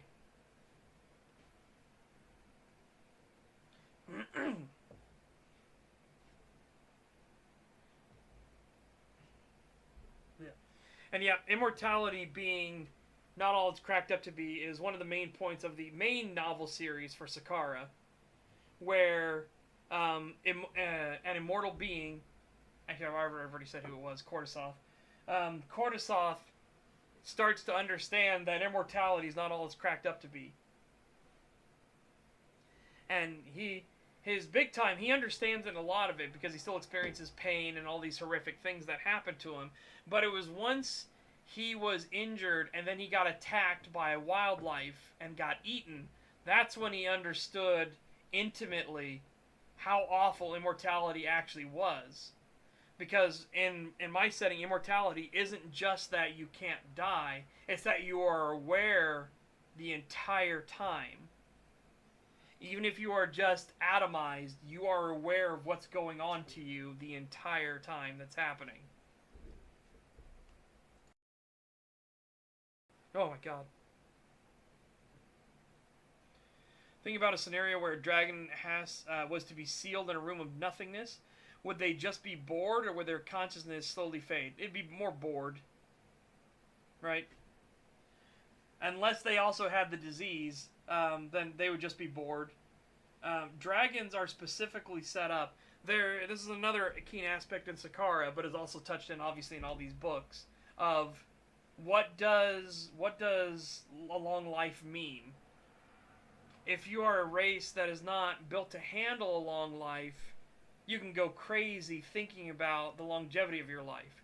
If you are a race that has specifically been designed to live a long time, then you don't have as many bouts of loneliness, right? There's an exception to this rule, and that's part of the bloodline arc that I'm in this book right now. The exception of this dragon that Meraxes sends out people to try to find. This dragon is lonely, and it's because of the massacre. It's not because he can't handle being alone. It's the idea of now, but I might be the only one ever again. Right? It's not the concept of being alone. It's the concept of that you cannot. There will be no others of your species, of your race, being the last one, and how horrific that is. So again, he's not losing himself because of it. He's just now feeling the fear, the existential dread of I'm the only one left. Even though he's not, the reader knows that, and Meraxus, of course, knows that, and all of the people in his kingdom know that. But this is 100 years into the purge, and this is 100 years into the gods declaring that all dragons must be slaughtered on sight, and the gods themselves were actually aiding in that regard. But that also gets into a whole thing too, where a lot of the gods were like, "We don't give a shit about that." So honestly, the majority of gods were either they didn't care, or maybe they wanted it to happen, but because they had ulterior motives, like they just wanted death to be sowed anyways. They didn't care who it was. They were just like, oh, a new target, okay, who cares? They didn't care about the particulars of the matter. Only some of the gods in the divine pantheons cared about the reasoning behind why. It's why at the very start of the novel, or the start of this book, there are multiple gods watching as Sangris and Yadarix are battling for who knows how many times they've fought. Right? This is another battle in the seemingly endless struggle. And there are multiple gods watching over. Some of them are cheering on Sangris, some of them are cheering on Yadarix.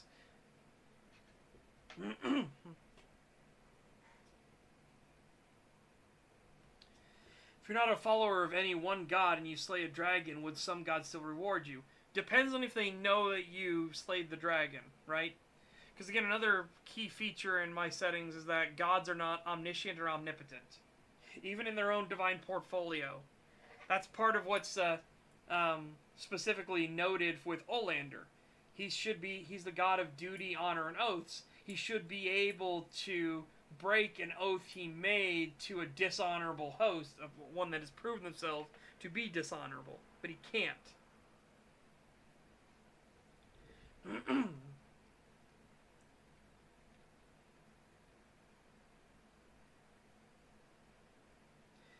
With my Wild West fantasy setting, there's two tiers of gods. One are elemental and nature gods who are mostly apathetic to mortals. The other are saintly gods who are tied to mortals via philosophy. Essentially, you have a similar thing here in this setting, only there's more than that, right? Because you have the divine pantheon, who would be more like what you would associate as saintly gods. But within that divine pantheon, you have nature gods, like the god of the hunt, the god of nature, the god of the winds, the god of mountains, so on and so forth, right? Which actually Meraxus is going to help foster a different style of philosophy on what it means to be a divine being. So he's actually going to lesser these gods, like the gods of nature, the gods of the mountains, so on and so forth. He's going to make them lesser in his pantheons, and instead just make them like powerful divine beings. And he's going to make a lot more of them. Essentially, what he's doing to more pay honor to those who have already died in his name, he wants to give them back something. He doesn't feel like them just being in the afterlife and being in his divine realm is enough. He wants it to feel like that they are properly honored for what they did. So he's going to take on a more Eastern philosophy style for his pantheon, where you have like the divine spirits of the mountains, the divine spirits of this river. You know, so each mountain has its own divine spirit, each river has its own divine spirit, each forest has its own divine spirit. And you as a mortal can give homage to these spirits. But the reason he's doing this is also because there's more of an intimate tie between the mortal realm and the divine realm in an Eastern style philosophy. Right? There isn't as much of a separation. There isn't this massive gap.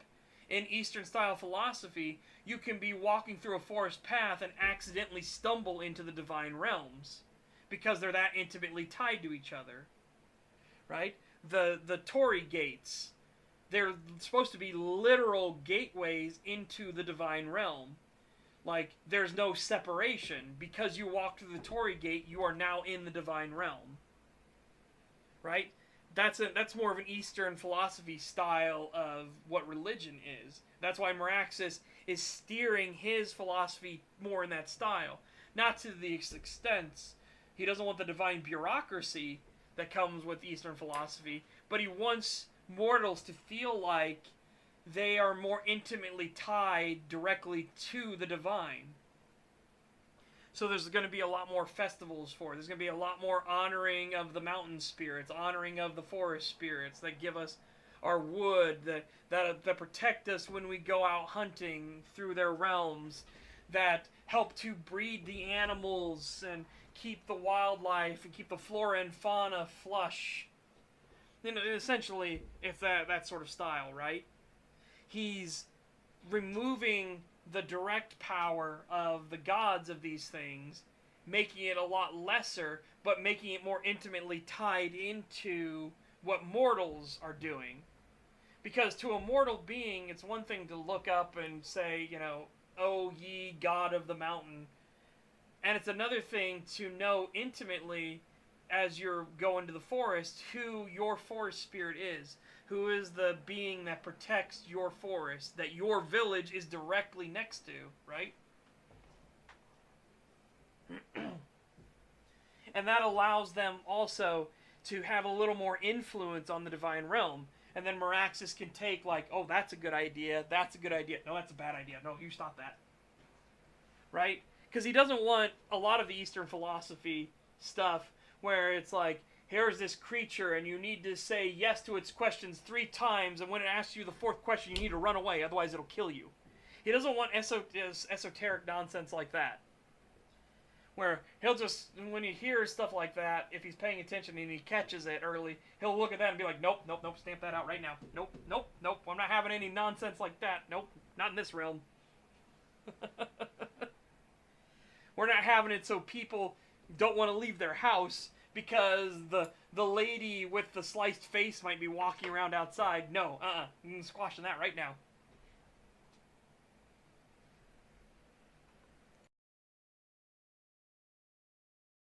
Look, excuse me.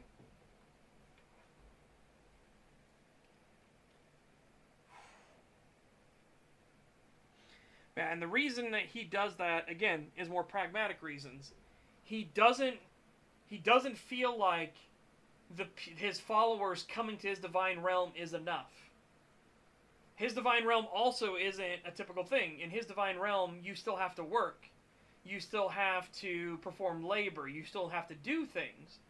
Because he doesn't want eternity to feel boring, right? He doesn't want his believers, his followers, to come into his divine realm, and then for all of eternity they just sit there in the grass looking at the starry sky. And that's what they do for the rest of their lives forever. He wants them to be able to actually make choices and be empowered and do things for themselves.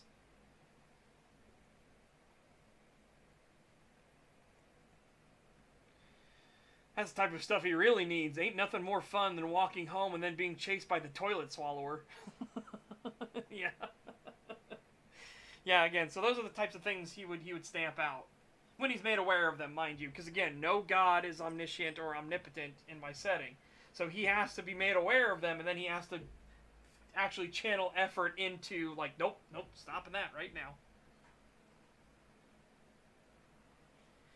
But he wants his people to feel like that, hey, he also doesn't want a separation where, hey, your father gave their life in this combat for the kingdom. Now you don't ever get to see him again. Instead, now you can honor him and his spirit can come and visit you and talk with you. Now, he has strict rules that, like, no, you're not allowed, as a spirit, you're not allowed to, like, lead their life or anything like that. But if you want to check in on your descendants, your loved ones, and things like that, I'm totally fine with him, with people doing that. And a lot of it is because of what happens to a specific dragon that's under his wing. When this specific dragon gets killed, he doesn't feel like it's enough that he gets to live out, without pain or suffering in the divine realms. He doesn't feel like it's enough. He wants to give it so that this particular dragon can go back and spread his wisdom and, interact with people and talk and laugh and everything.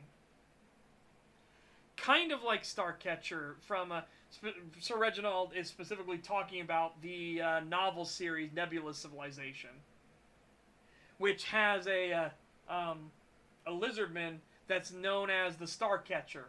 He is one of the first peoples in the world to look up at the sky and to use them for navigation. So he leads the Black Scale tribe across their part of the world that they're in on the third continent. And when he dies, Nebula doesn't want him to just be there in the afterlife, walking along the grassy plains and maybe playing in the streams and things like that. He doesn't want that to happen. He wants it to be more like what Lackrack wanted, where there are differences. Because Lackrack worried that if the afterlife was all one big plain, you would get bored of listening and feeling the grass crunching beneath your feet as you ran as far as you wanted, right? But you are more allowed to move between the afterlife and the mortal world? Yes and no. There needs to be ritual and ceremony to it. That's another hard thing. You can't, as a spirit, just go back to the mortal realm. It's not allowed. There has to be a ritual and methodology to it, right? There needs to be an occasion for it. That's part of why he wants mortals to feel more intimately tied to the divine realms, so that there will be more chances for the spirits in the afterlife to interact with the mortal realm, to see their loved ones, to give them advice, to just let them know, hey, I'm proud of you, right? Because he finds that people will then be more motivated and will more understand their place in the world if they can see what comes next.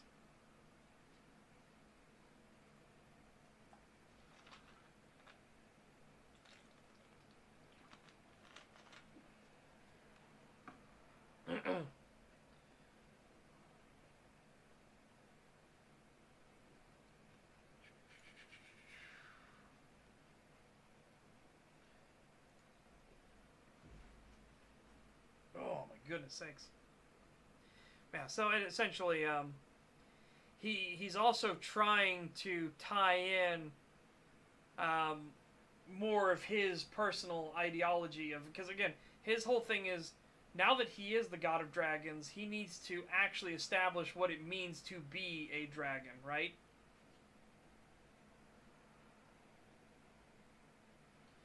Can spirits trick mortals like you can pretend to be someone's loved one? No.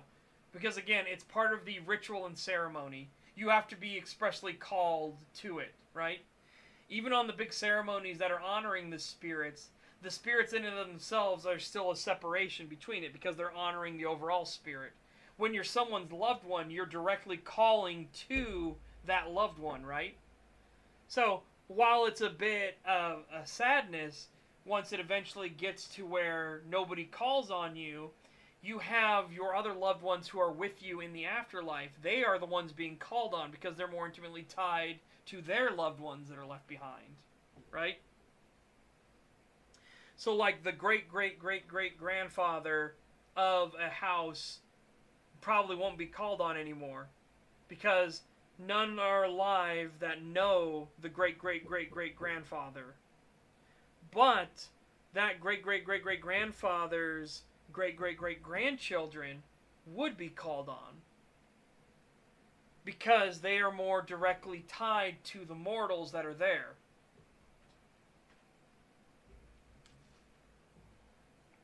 Now, if for some reason somebody was reading through diaries or things like that, this is where you could call on the great-great-great-great-grandfather, right?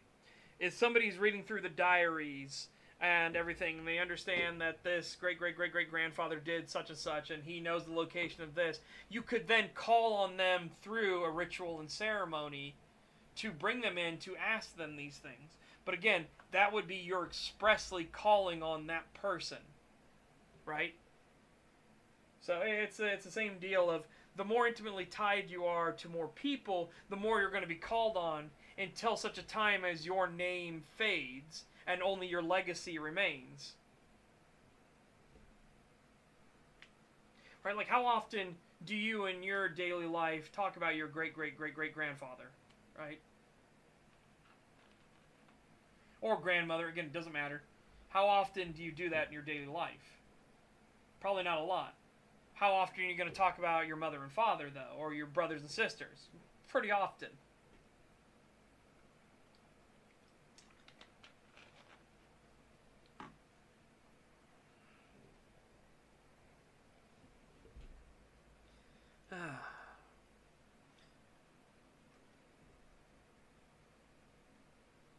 No, it's just using it as an example, right? Using it as an example of what would happen. I don't have anybody particularly in mind for all of this stuff. But that's just an example of how the system works. It's the same thing where... who is this great-great-great-great-grandfather? Is he here in the room with us right now? Yeah.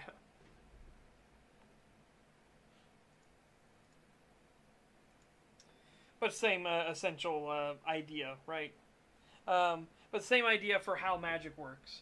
So you have magic is an extension of will. The reason you have ritual magics and things like that is when you get more complicated. Because a lot of people can't, like, hey, I need to find this exact person with these exact features, with this exact, like, build, with this name, and so forth. A lot of people can't keep all of that detail in their head as they channel a spell.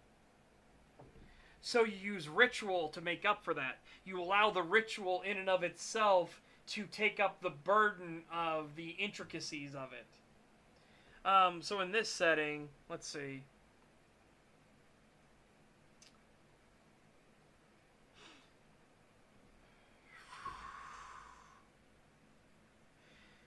If I may ask, what is that? This is a bit of charcoal. Going to use it to lay down the basis of the ritual spell to locate your father. Need to make sure I write this all properly as well. What do you mean write? I suppose you'll need to learn. Magic comes from Dracorin. Much like Drakargan means dragon from being, magic would be Magia Ardrak. Magic from dragon. Pretty simple so far. To perform these rituals, you use the Dracorin language. I keep wanting to say Draconic. Oh man, it's going to be difficult to read this out if I keep doing this. In specific orientations. For this, as a locating spell, I need to draw the 4 cardinal directions from a circle. At the northwest, I will place the words for starting the location spell. At the southeast, I will need to place the exacting descriptors broken down by what they describe. Magic is that complex? It can be, depending on what you're doing. If I was to say conjure flame into my hand, that is a far simpler thing and can be done with willpower alone. If I want to find the exact location of a specific person with certain criteria, that requires something more complex. So basically, is the understanding is of how magic works. Send this up real quick. Swap back over. So essentially, what he's talking about. Get rid of the fill.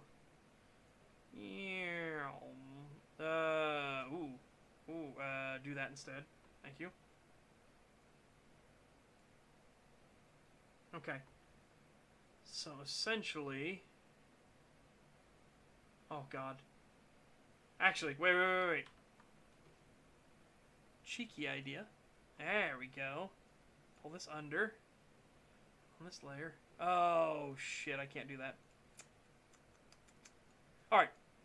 Reverse that.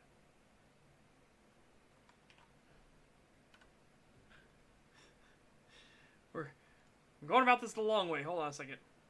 There we go.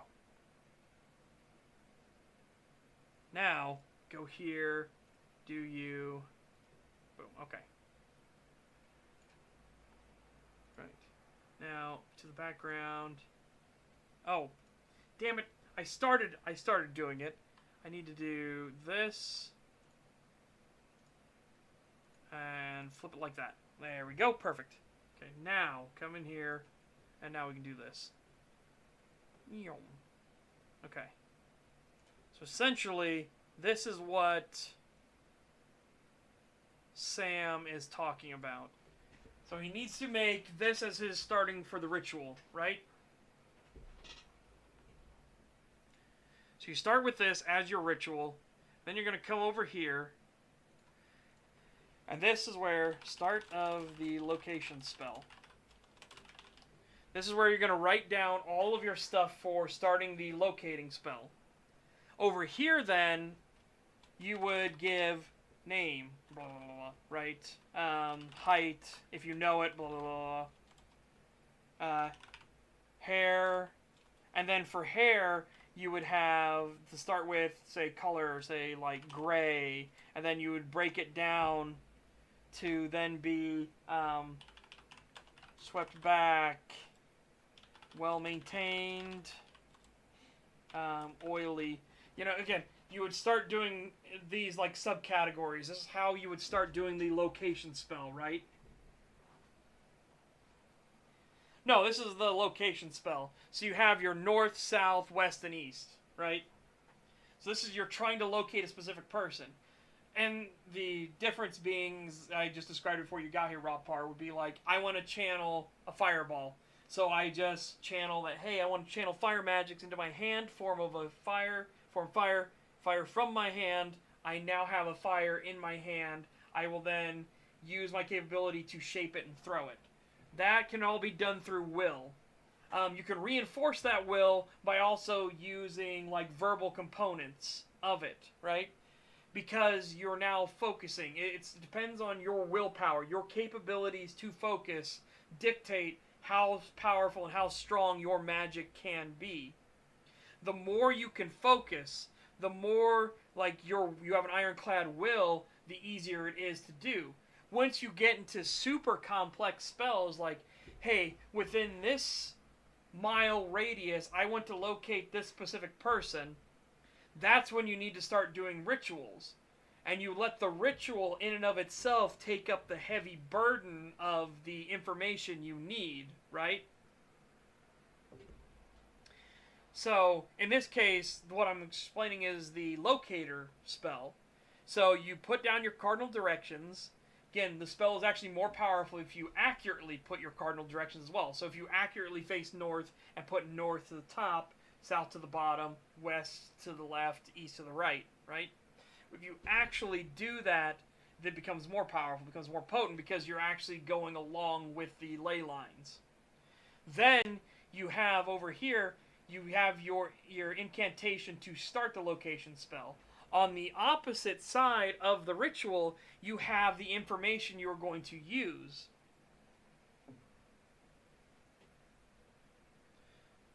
Conlang stuff. Once designed a pictograph based on dragon fangs, each character was tooth-like and the shape represented different concepts. Nice.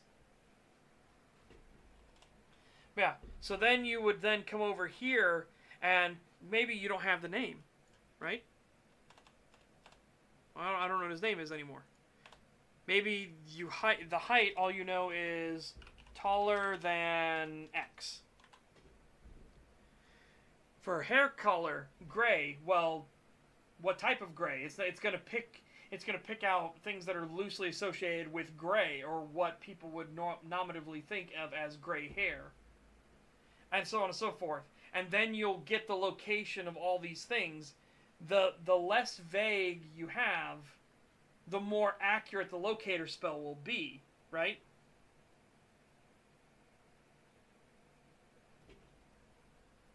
When it comes to ley line magic, it will come to the actual poles, not the magnetic poles. When ley line magic is different than other things. Magnetism is its own thing. The actual poles are what will associate the ley line. But anyways, so if you're in vagaries like this, you're going to get more hits, right? You haven't narrowed it down. You haven't defined it enough. So in this case, in this chapter where they're trying to search for someone, they don't have the name. They don't have a lot of the details of like how they dress or anything like that. They just have that this particular person was taller than this other person. That this particular person had silver hair and silver eyes. So they need to look for, okay, well, silver is going to be grayish in color, so we're probably going to get a couple hits on people that have really gray hair, but that's easy enough to work with, right? If we can, the more information we can put into this spell, the more it will narrow it down further and further and further and further. Even to the point where they have claw marks on their cheek. Again, that could be narrowed down. If you say, like, they have claw marks specifically on the right cheek, well, if somebody else has claw marks but it's on their left cheek, they'll be excluded from it, right?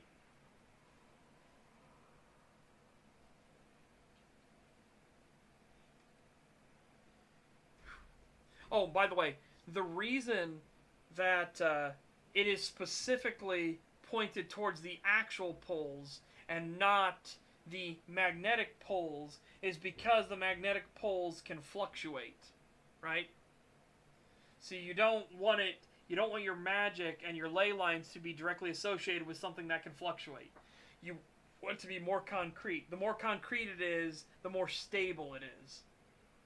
So ley lines are directly associated with these hard facts, these things that cannot fluctuate or change.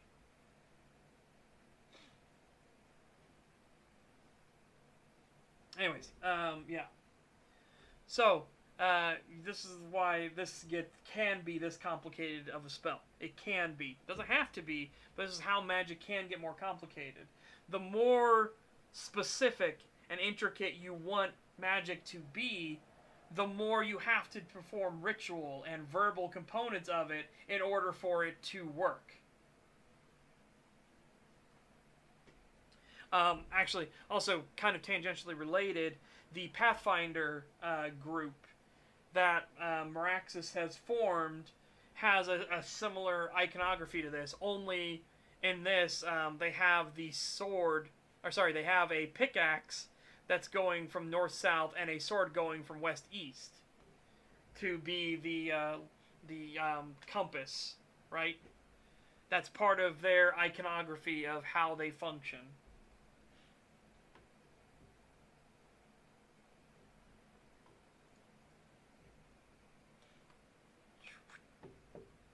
Oh, whoop, wrong one. Right one. Alright. Trying to unify magic for most of my works, one of the ideas I run with is that it's mimetic. That's why ruby helps with fire magic. You associate red with fire.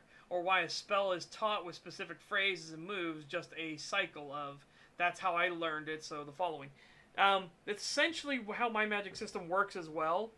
Only it's because you're directly trying to focus your willpower to it, right? So the reason why, the more powerful you become, the stronger your willpower is, the less you need to rely on stuff like verbal components or gestures. You can do that to further back it up. Say if you're in a crisis situation, you're very nervous, things are going off, there's combat going on, for example, right? A lot of people who can cast a fireball just by thinking about it will now instead give the verbal component of it and will use hand gestures and movements because they are trying to fortify their will.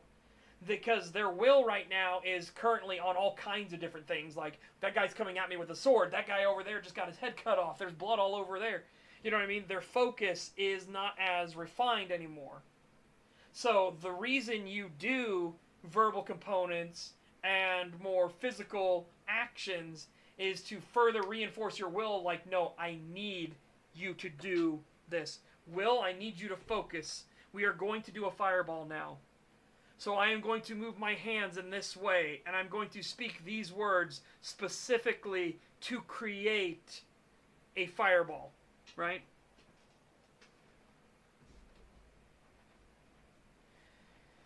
So it's a methodology to get around stressful situations. It's how ritual magic works as well. You're taking more of the burden off of yourself. Hell, you could do ritual magic fireballs if you wanted. I don't know why you would, but if you wanted to make it like super easy, you could do ritual magic fireballs. But that's a long time to spend there trying to do. Here is my ritual. Like, here I will carve it this specific way and everything. Then I will stand here, say these verbal components, and use these physical gestures to then cast fireball. Most people aren't going to go to that. Again, you start to revert depending on how stressful the situation is. That's part of how the magic system works in my settings. If you're more calm, collected, and able to concentrate, you can start taking complex spells or more complex spells, like, say, the control of water or the control of a tornado or something like that. You want to create a tornado. You can take that and you can do it purely through willpower because you can focus entirely on it. But then outside distractions become more dangerous. Remember, too, in my settings, magic is incredibly dangerous to the person using it as well. You can get a feedback loop from using magic. In terms of gameplay, think of it like in 40k, getting slapped by the warp, getting Tzeentch's curse, sort of thing, right? And it's something similar to that, but say you're trying to concentrate and send fire from your fingertips. So you're going to cast, like, you're going to burn things in front of you and shoot fire from your fingertips. You are a skilled mage. So you can do this just through pure willpower. But let's say if while you're thinking about this and you're starting to cast it, someone slaps you on the back. Well, all that magical energy and everything needs to go somewhere, so it'll probably burn off your fingertips. So your fingers at the end will get roasted. Now you've hurt yourself because your willpower has your will has lost its focus on the task at hand. This is why while Sam is with Manfred and Manfred learns that he has the capabilities of using magic, while Sam is doing the locating ritual spell, Manfred starts thinking about producing fire in his hand, and he does feel his hand start warming up, but Sam immediately spins around and grabs his wrist and is like, no, stop. Do not leap from a cliff because you know that you will eventually be able to fly, right?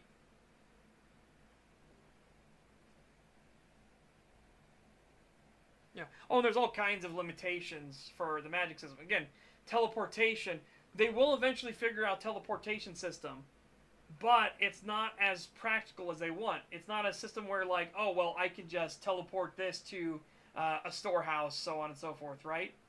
There have to be intricate rules. The level of magic required, the level of intricacy for this makes it unfeasible for the vast majority, right? So, hey, I want this staff, and when I don't have it on me, I want it to teleport it back to its safe keeping back at the storehouse.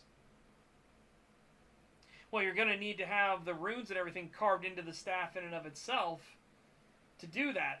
And it's going to have a bounding limitation. It's basically like computer programming, right? So it's like computer programming, essentially. So you can make this teleportation thing, but you need to understand the intricacies of magic to a level of, like, you need to have a total mastery of it. So you understand how to specifically word the ritual spells you need in order for it to function. Because if anything is off, even by a little bit, disaster happens.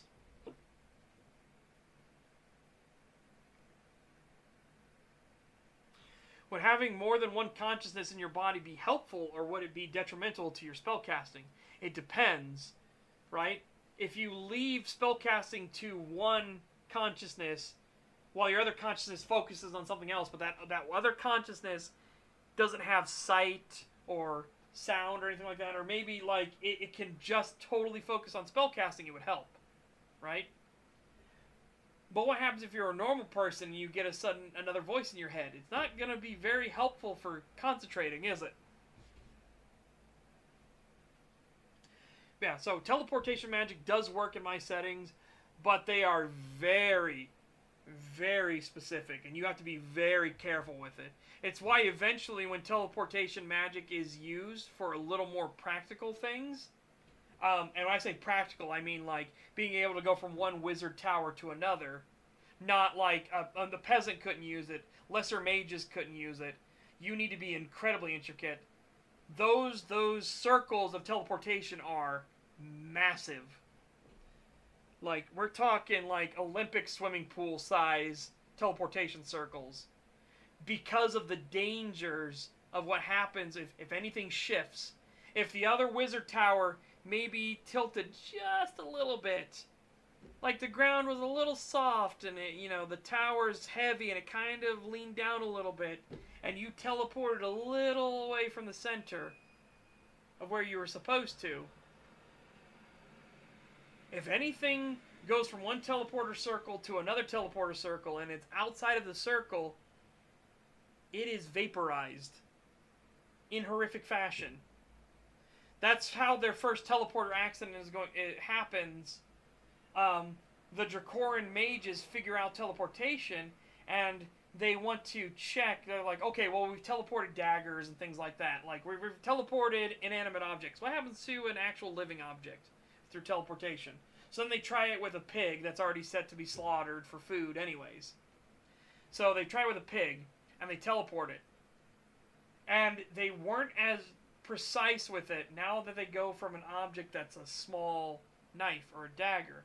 They're no longer as precise because there's something much larger.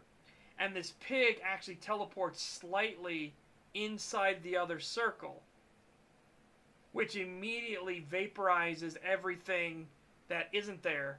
So they basically slice huge chunks out of this pig. The pig's guts and gore and everything splatter on the ground, and it smears the other circle and breaks the other circle's connection. And now there's a massive feedback loop of all this magical energy that needs somewhere to go, and thus it explodes.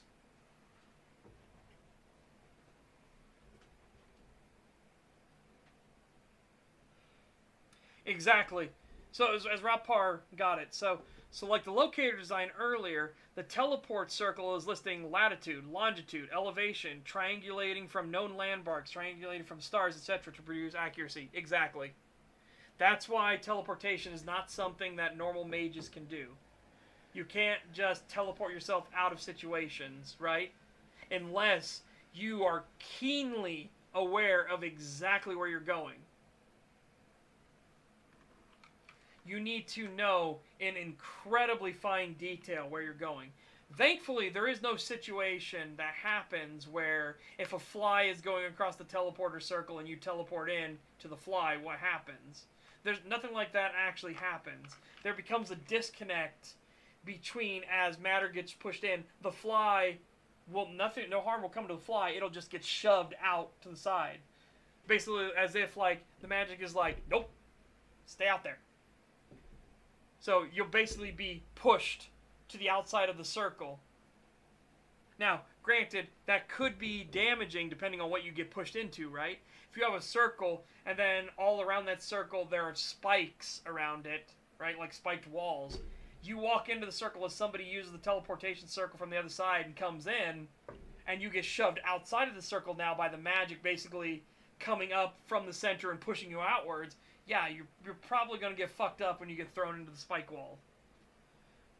But normally, like, it doesn't kill you outright. You don't get telefragged, basically, right? The magic is essentially channeling it like a tunnel, opens up in the very center, and then spirals out to fill the circle and bring all of that matter that's in said circle there. So, essentially, these teleporter towers, which you can pick the destination for, but that gets incredibly more complicated, because then you have to do specific, like, well, I'm going to use this set here and here. You know what I mean? And you need to know that these two sets go together so that you can pick that tower in particular, right? So a lot of these magic towers also will have very strict rules about like timings, and you need to send off signals and things like that before you use it, because it is going to push somebody out of the circle out there. But it's also why they have strict rules about how, like, hey, there can't be anything super dangerous. We need to have these circles. They're big, they're massive, so that you don't risk accidentally going anywhere outside because of factors you weren't aware of. But also the fact of how when you get shoved outside of the circle from a teleport that's incoming, we don't want you landing on like spikes or things like that. So it has to all be clean, and it has to be like a slope up on all the sides. So when you do get shoved out, the worst that's going to happen to you is you're going to fall over onto a slope that's not going to be far away from you anyways. So, you know, no harm, no foul.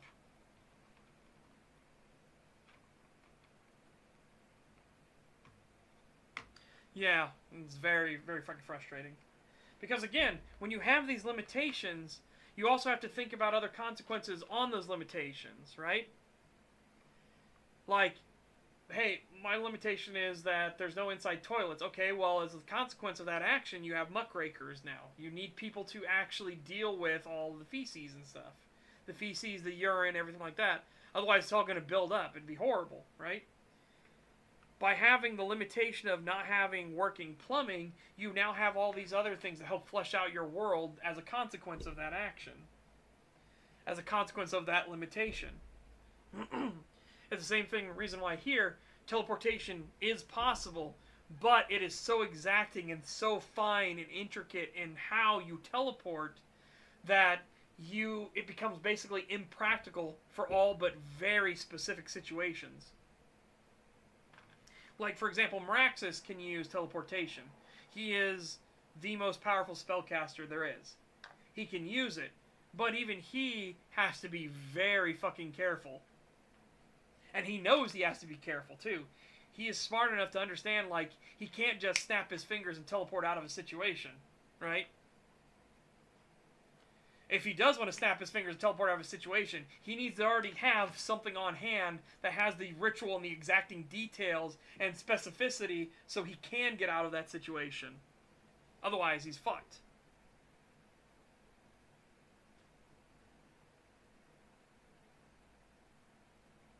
Yeah, exactly.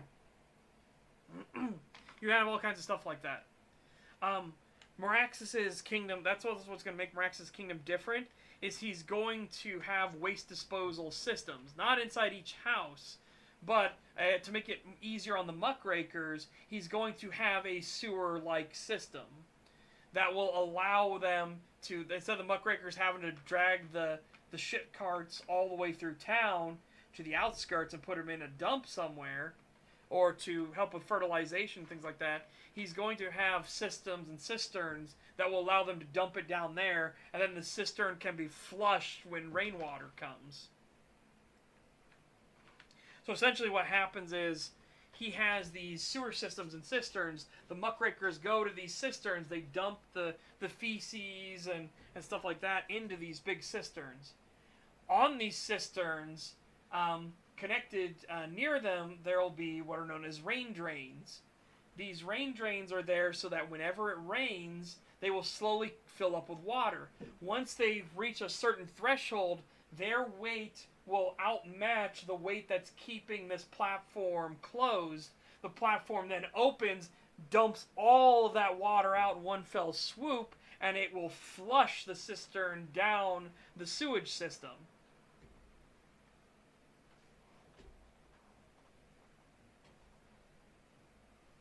Exactly. But he also has more advanced knowledge to begin with. Remember, this is kind of a pseudo-isekai, right? Meraxes doesn't come from this world. He comes from a different world. His consciousness and his capability is copied. So the real Meraxes doesn't die or anything like that. He doesn't, like, get truck-cooned. But he is copied.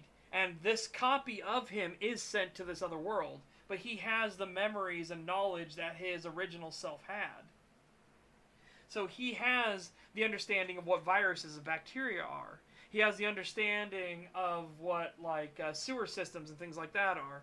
Like, of course, some kingdoms will figure it out through aqueducts and things like that, and then they'll think about, well, hey, what if we can do that with waste?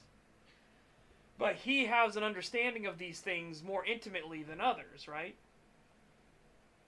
So while he can't just tell them, hey, we're going to go build these computers and things like that, he can't do that.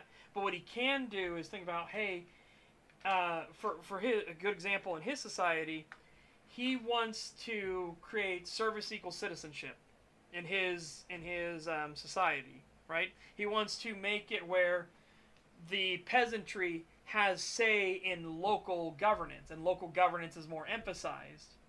His each citizen basically has the right to choose the leadership of their local governance. Now, the overall governance is still under Meraxes' control. It is still a monarchy. He is still the king. So he has overall control that can come in and slap them down. But the purpose of it is to allow people to feel like they have more say in their life. Again, there's pragmatism that's involved. But it also makes them more keenly want to serve the crown itself. Part of that service for mages is that if they want to get their citizenship so that they can be leaders or they can they can vote in these things, they will go on like special duties. One of the special duties is bathhouse duty. Again, it's not terribly exciting, but there's pragmatism on multiple levels involved in this. Being on bathhouse duty for Meraxes isn't just the fact that the mages here are going to take their magics and use them for more pragmatic things. They're going to understand how to manipulate and use water magics, and then manipulate and use fire magics to warm the water, and so on and so forth. It's not just stuff like that. It's the fact that the mages now are no longer secluded in their towers. They're no longer only hanging out with other mages. They are directly interacting with the people of the kingdom. They are directly getting to meet the people, the normal civilians who are going about their daily lives. They get to go around. They are shuffled between each of these bathhouses at each of these villages and towns and cities. Well, eventually cities. Realistically, there are 7 villages and 2 towns that Dracor starts with. Eventually, of course, they're obviously going to get cities and things. But Meraxes, as part of also increasing the economy, he starts a building project to make these bathhouses in all of these villages and all of these towns and eventually cities.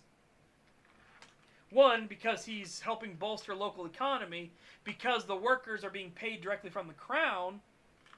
They in turn will spend that coin here at this eatery. They'll spend that coin here at this inn to sleep. Oh, well, we need some extra stuff, so we're going to go to the blacksmith. Oh, we need our tool repaired. Let's go to the blacksmith. We need more barrels. Let's go to the cooper. So he's helping with the economy as well while collecting the taxes. Again, his worry is that he's trying to prevent people from getting monopolized wealth. He wants the monopolized wealth to be the crown in and of itself, and then the crown will start doing these like projects throughout the kingdom in order to send that wealth back out into the kingdom. But again, so that is also helping with the economy, the localized economy, because he's specifically trying to make sure that he doesn't over-manufacture coinage, because he wants each coin to be strong.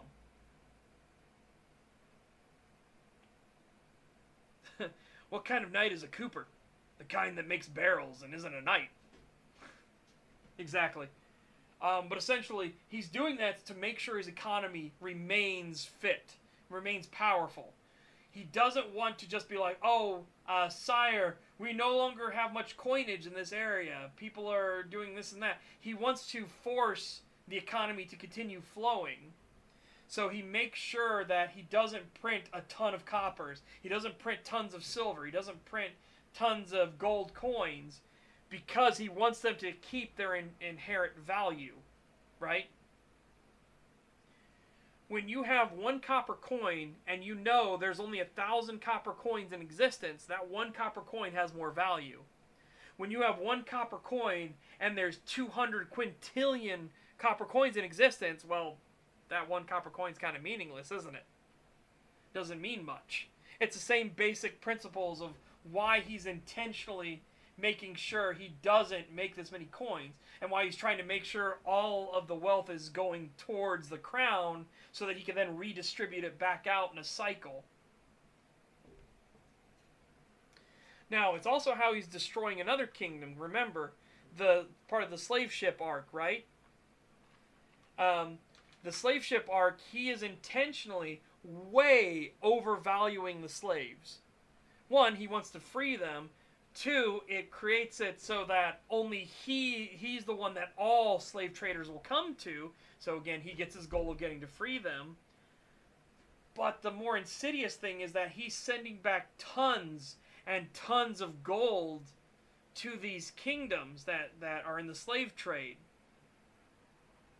So now the kingdoms that want slaves can't afford it anymore, so their economies start to collapse because whenever you engage in slavery, you basically tie a noose around your neck and your economy, and if anything goes wrong and disrupts the slave trade, your economy starts to go into ruins. It's basically what's going to happen to Stormrend in the book. But the people that are engaging, the ones that are actually selling the slaves, also can be destroyed by over-inflating their economy. Because he is flooding Bavaria with gold coins, the worth of all the other coinage goes down. And eventually, because there are so many of these unmarked gold coins coming into Bavaria, the gold coins in and of themselves start losing their value. They are no longer a store of value. Now, you can avoid this, and even Meraxes himself admits that if the kingdom is smart, they can avoid this fate by intentionally offloading their wealth onto the kingdoms around them through trade and things like that, right? If you can pump out the coins at a near same rate that you're getting the coins in, your economy will be fine. And in fact, you'll get more goods from all the other kingdoms.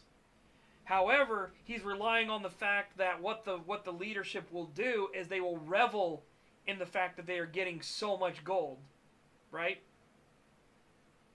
And the people will revel in the fact that they are now rich.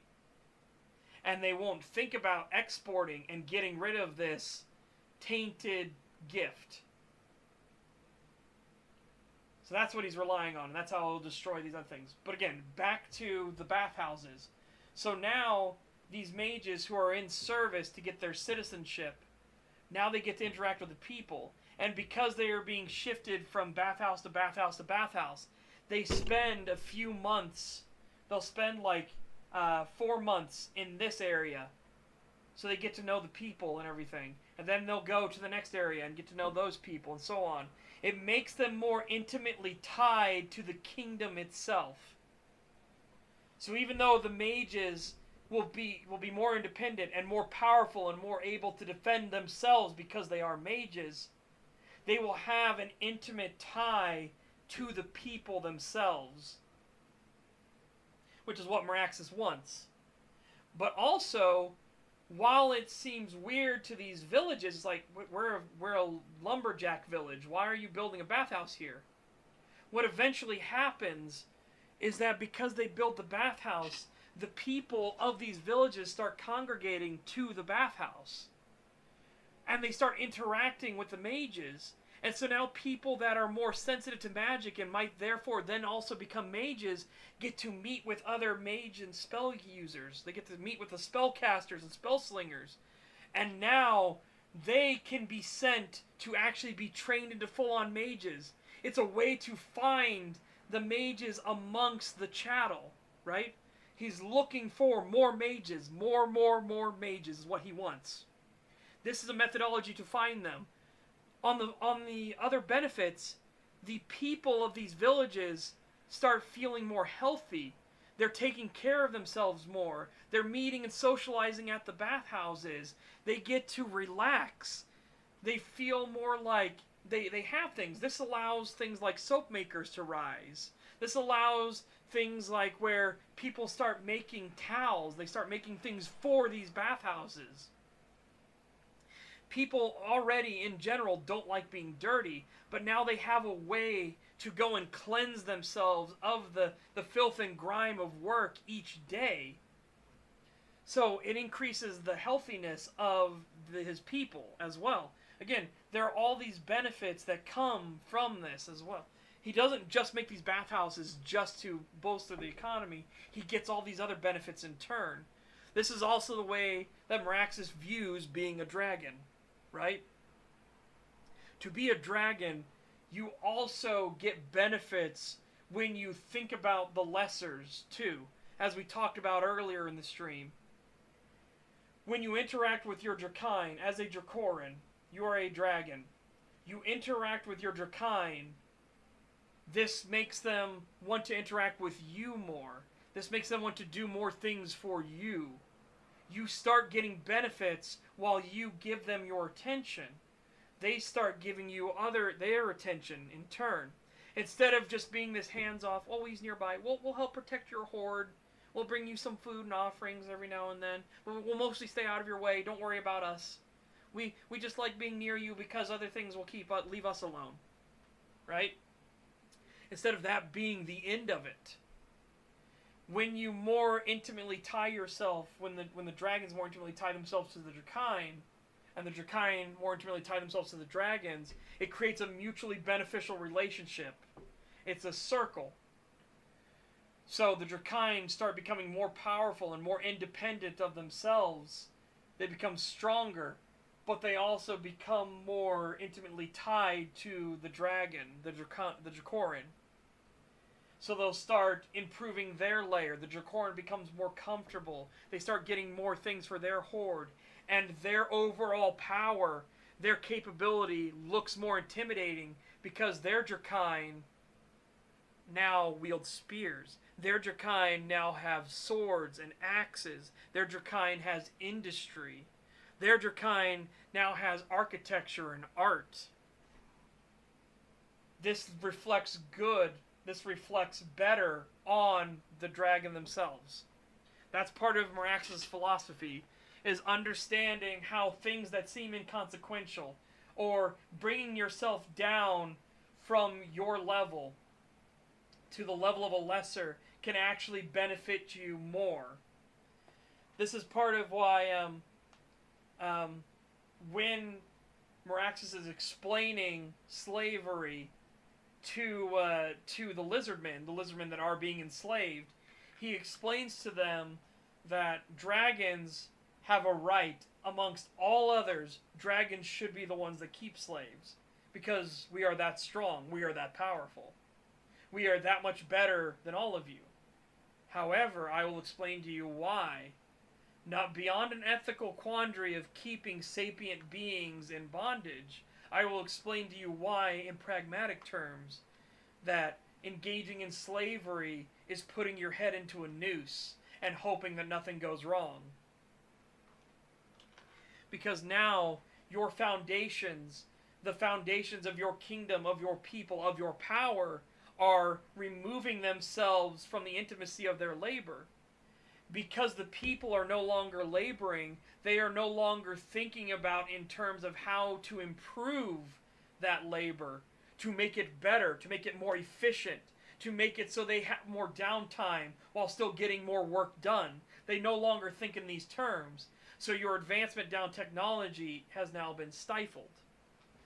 You have now hindered your capabilities of your kingdom to progress because you have disassociated your people with the labor and what that labor means, because the labor has now become meaningless. Well, I don't have to do it, so why should I worry about it, right? That is part of it. That is part of what Meraxes needs them to understand. It's as part of his philosophy of there's three types of beings in the universe. You have the weak, you have the strong, and you have the wicked. The weak will cry out for things, but they do not have the strength or capabilities to enact them.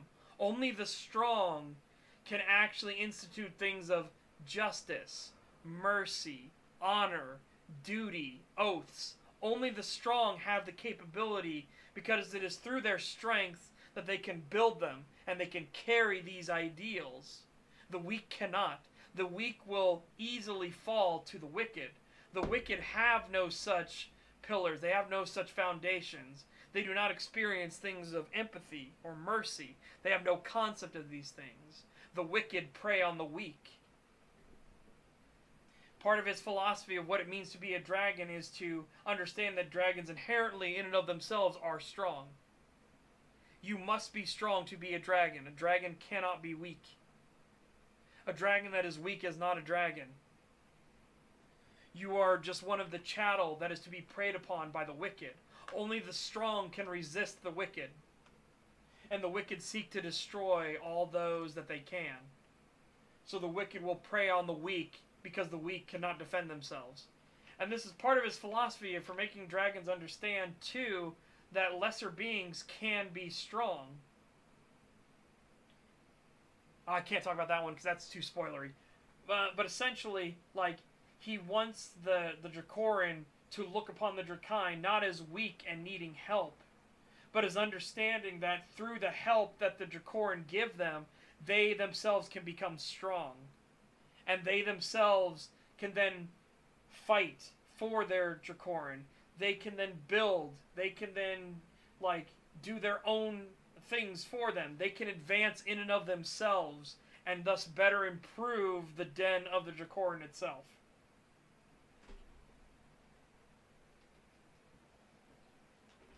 Yeah, so, like I said, my big worry originally, winding it way back, my big worry is the people will be like, hey, you've made him a god really early in this book. He goes from a normal person to a god very quickly. Because that's not the point. He was set up intentionally so that he could attain godhood quickly.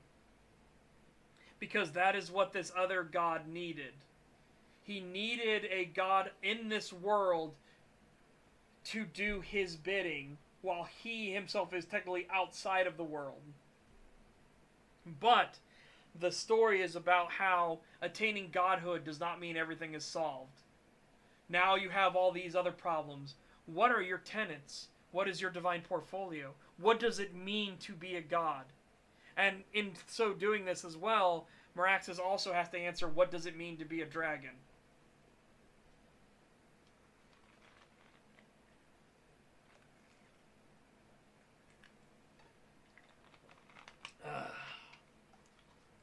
Talk.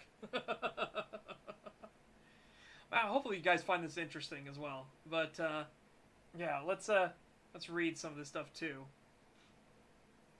I've never really cared about the communities I've lived in. They're just a place. My journalism has brought me closer to the community, and now I care. I want to get involved. There's a blue dragon in my D&D setting that's playing the long game of treating this city well so they'll eventually love him. So they'll willingly serve and protect him. Exactly. That's essentially what Meraxes is trying to point out, of the fact of, you don't even need to manipulate it. Right? Which would you rather have? Would you rather be the dragon that rules through fear, that people don't want to be associated with, that stay away, that are only there because they're forced to be there? Or do you want the people that willingly show up and they give you their things because they care for you? That's part of his philosophy and identity. Let's see, it's all in execution. You can absolutely tell a good Superman story. It's tough because of his powers. Yeah, exactly. That's part of this too. Again, in my settings, no gods are omnipotent and no gods are omniscient. They're not all powerful, they're not all knowing. None of them are. As Cortisoth himself describes it, they are essentially able to see the entire chessboard, but that does not mean that they will always win the game of chess. Like, while the normal people might be the pieces and the pawns and the little things on the chessboard, and the gods themselves are the people playing the game of chess, that does not mean that they get to win the game of chess every time. That does not mean they get to do everything. They just get to see the entire board. And even then, Meraxes actually calls out Cortisoth on this and says that's not true, because Cortisoth is a being above the gods themselves.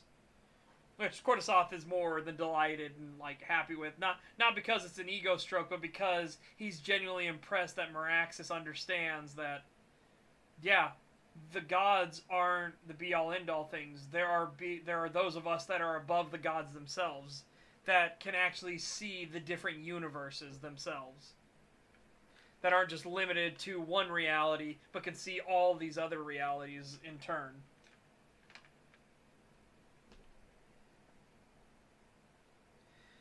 Essentially, yes.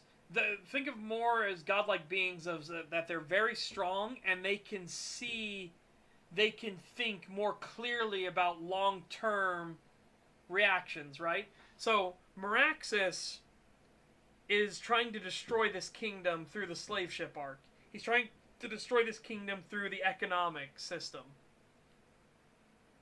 There is a god, long before Meraxes ever came to this planet, long before he existed, there was a god that warned the Merchants Guild of Bavaria not to get involved in the slave trade.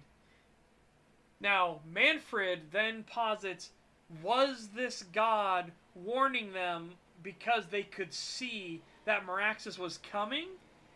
Or because, like, originally that's what he would have thought. Sorry, I should say he doesn't posit this. He originally thought this, that maybe this god could see prophecy and understand that Meraxes was coming, and that Meraxes would destroy this kingdom through the slave trade, intentionally destroying their economy by overinflating it dramatically.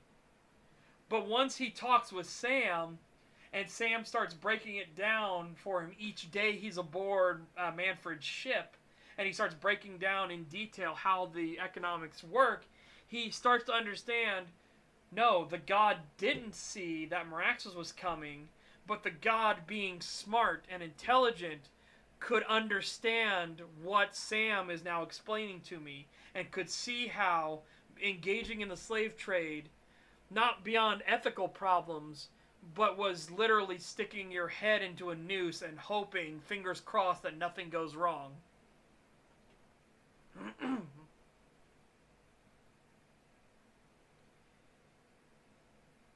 Let's see. It's fun to talk about. Are dragons given something similar to a god's portfolio, or are they just different species that look similar with similar types of abilities? No, dragons in and of themselves are not divine beings, right? But all magic comes from dragons. All of it. They themselves are not divine beings. Meraxes is special because he is now the divine dragon king, right? He is special in that he is actually a god that is also a dragon. Well, I say that, but a bit spoilery. Anyways,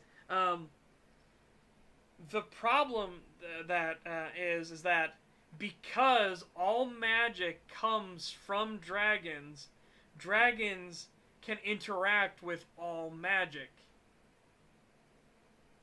It's very not good news if you are a god being and there is a lesser, in massive air quotes, because this gets into the debate of, well, who is more powerful? Are gods more powerful or dragons more powerful? This gets into a whole debate of, like, when these lesser beings can touch the gods, right? Bit of a problem for them.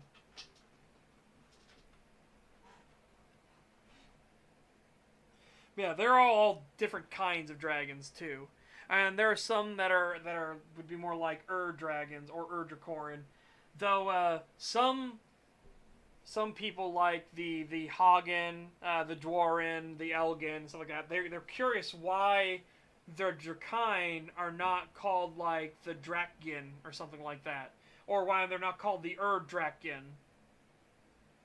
Or Draken would be more accurate, not Gin. Gin is for Hagen and Elgin.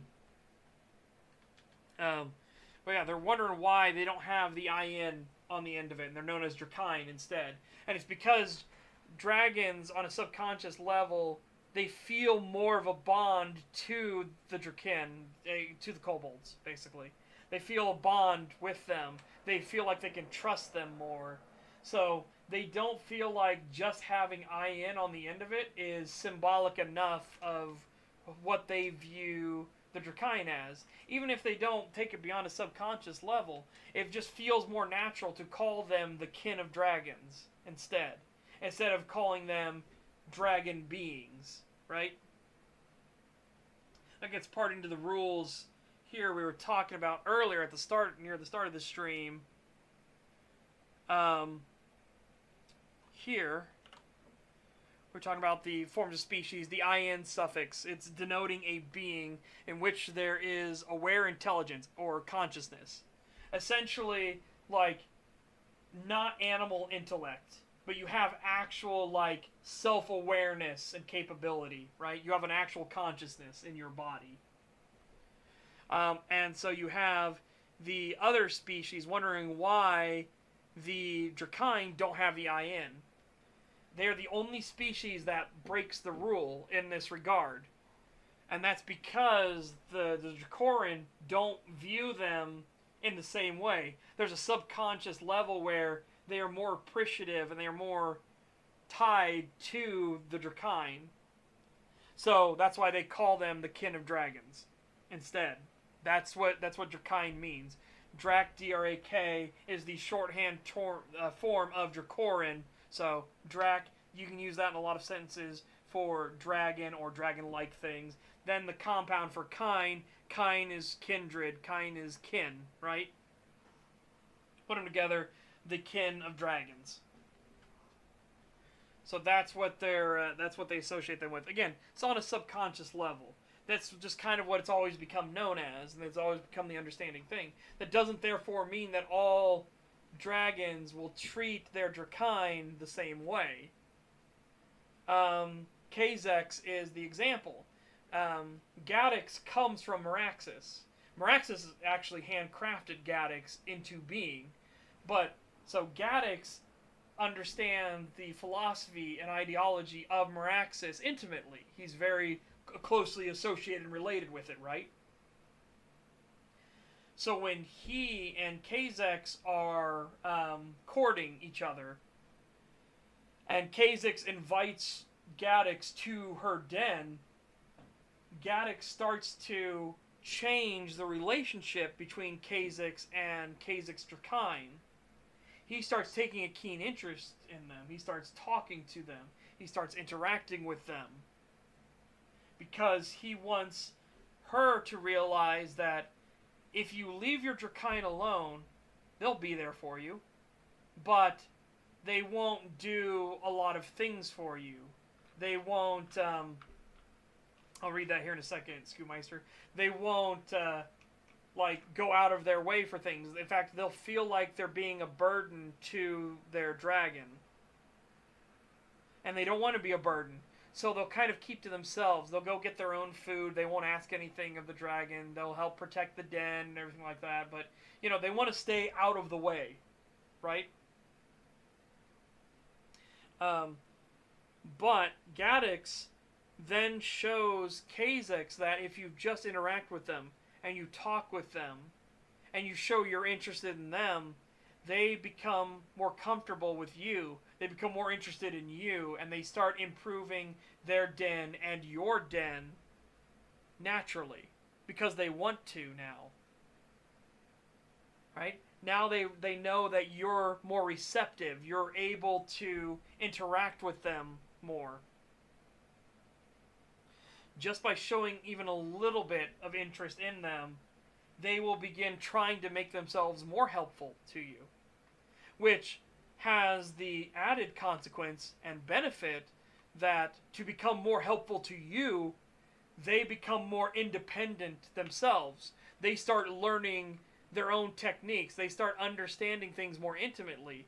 They start having some of their numbers learning how to build, how to create things, how to manufacture tools so they can dig more effectively, how to create statues to glorify you, the dragon, right?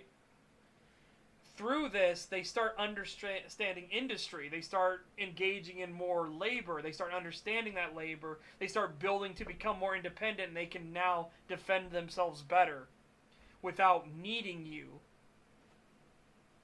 But Gaddix then cautions her and says, but you need not worry about the Drakine that become independent. Because Drakine understand and they know that we are more connected. And so your Drakine that will leave you will come back because they have a tie to you. But they want to leave and they want to find that precious thing for you. They want to give you things. So in his way of showing this is that there was a Drakine now that carved an effigy. It clearly was supposed to be Kazek's, but it's not. It's not good enough, right? It's just like a vague dragon-like shape. He's done his best. Gaddix, though, also doesn't lie to him and say that it's great or wonderful. He says that it has potential. It's not that good, but I will keep it. We will cherish it. And in a year's time from now, I want you to make another one. And I will bring this one out and stand it beside this new one you will create. And you will see that you have gotten better. You have improved yourself. So imagine what happens if you then go forth and continue this on for the next year, and the next year, and 5 years from now. And so, again, he's not blowing smoke up this Drakine's ass. He's explained to him, like, what you've made isn't that wonderful, but we will cherish it because we will set it beside the next thing you will create. The next time you try, in a year's time from now, when you try to make another one of these, we will stand them side by side and you will see that you have improved. I want you now every day, until that day, to go to the other Drakine, to start trying to carve effigies of them, to make statues of the other Drakine, so that your skills will improve. And then he takes this effigy that's not all that well. It's supposed to be Kazek's, but obviously it only vaguely looks like a dragon. He takes it and he gifts it to her and shows her it. And she starts to have an understanding because she realizes through her long life now in exile, because the gods again for 100 years have been trying to kill all the dragons and she's been in hiding on these islands. She's realized that what she experienced every day was not happiness.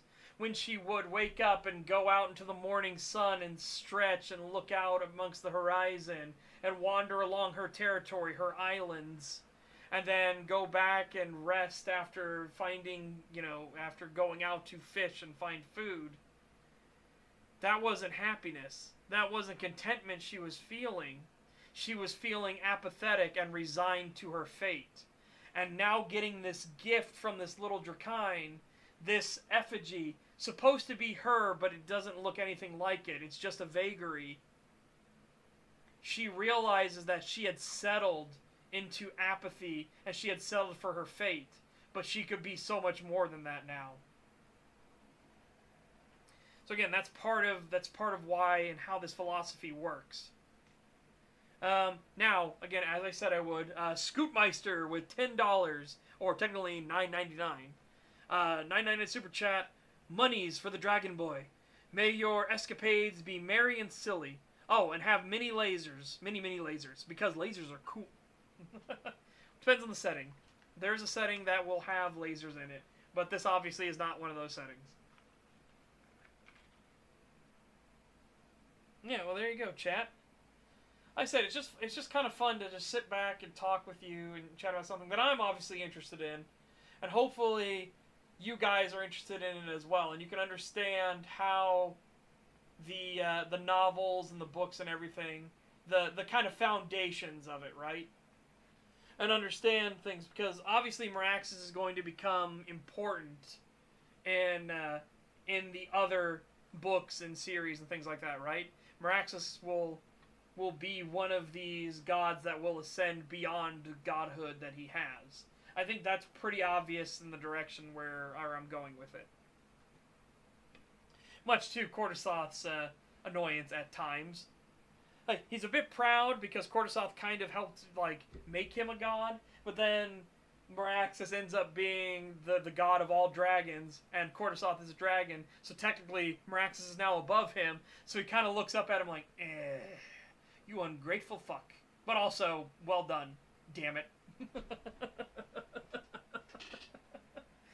You ungrateful little shit. But also, I can't be mad at you. You know what?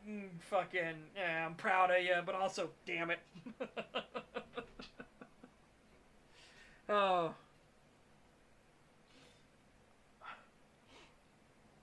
Oh, well, I appreciate that, Crazy Valentine. Appreciate that.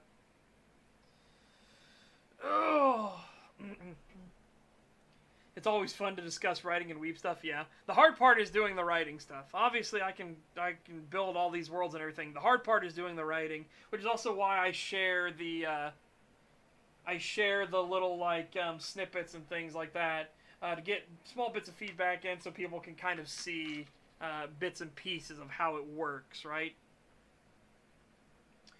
The one I'm definitely going to share is the one I had done on stream, real quick.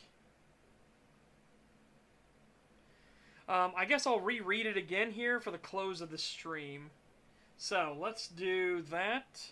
I'll reread that section again to try to understand some of Merax's concerns, and then we'll do our outro, right? Okay. This would be his divine portfolio, which was in flux dependent on the beliefs of his followers. He had to take note, though, that this did not dictate his actual behavior. Tyrant or benefactor, he could do whatever he wanted over all of dragonkind. The nature of his portfolio was not specific yet. There was also concern that something could shift him to one side or the other. In truth, what he hoped for was a balance, someone that would allow them their mistakes, but tried to lead them to a righteous path. Dragons were fiercely independent, and he wanted to maintain such strength. But he had to admit he wanted dragons to understand that strength and how to benefit from it. How would he best teach them? Should he punish them? Would he be willing to allow a wayward and ruthless dragon to abuse the people beneath him? Would he feel compelled to directly intervene? Could he handle knowing that his most cherished beings could enact such cruelty? How would he go about correcting such behaviors? Should he keep his own morality out of it, so long as they were being true to what a dragon was? This would explain why Sangris was so corrupt while still ostensibly performing his divine portfolio of justice, as the strong would dictate what justice looked like. One king may find it just to remove the tongue of any that doubt them. Another may only find that justice is carried out through a trial to the death. This also neatly clarified Olander's position as the god of duty, honor, and oaths. He was so bound by them because giving your word meant keeping your word. In short, when he gave his word to Sangris, while justice was fluid and dependent on the rules of the strong, an oath was exacting in its binding. Damn, we were doing so good, and I fumbled right at the end. Thus did the god of justice abuse the god of oaths. And with that, we will sign off for there. I hope you guys have a fantastic day. Stay safe and healthy. Get fit, get ripped. I will see you back on Monday. And remember, this Saturday, tomorrow, we will be watching Rush Hour 2. If you would like to watch a movie every Saturday, please join the Discord. That is all you have to do. There is nothing else. You need not sign anything. You need not give anything. You just have to join the Discord, and that's all you have to do. Until next time, guys, bye-bye for now.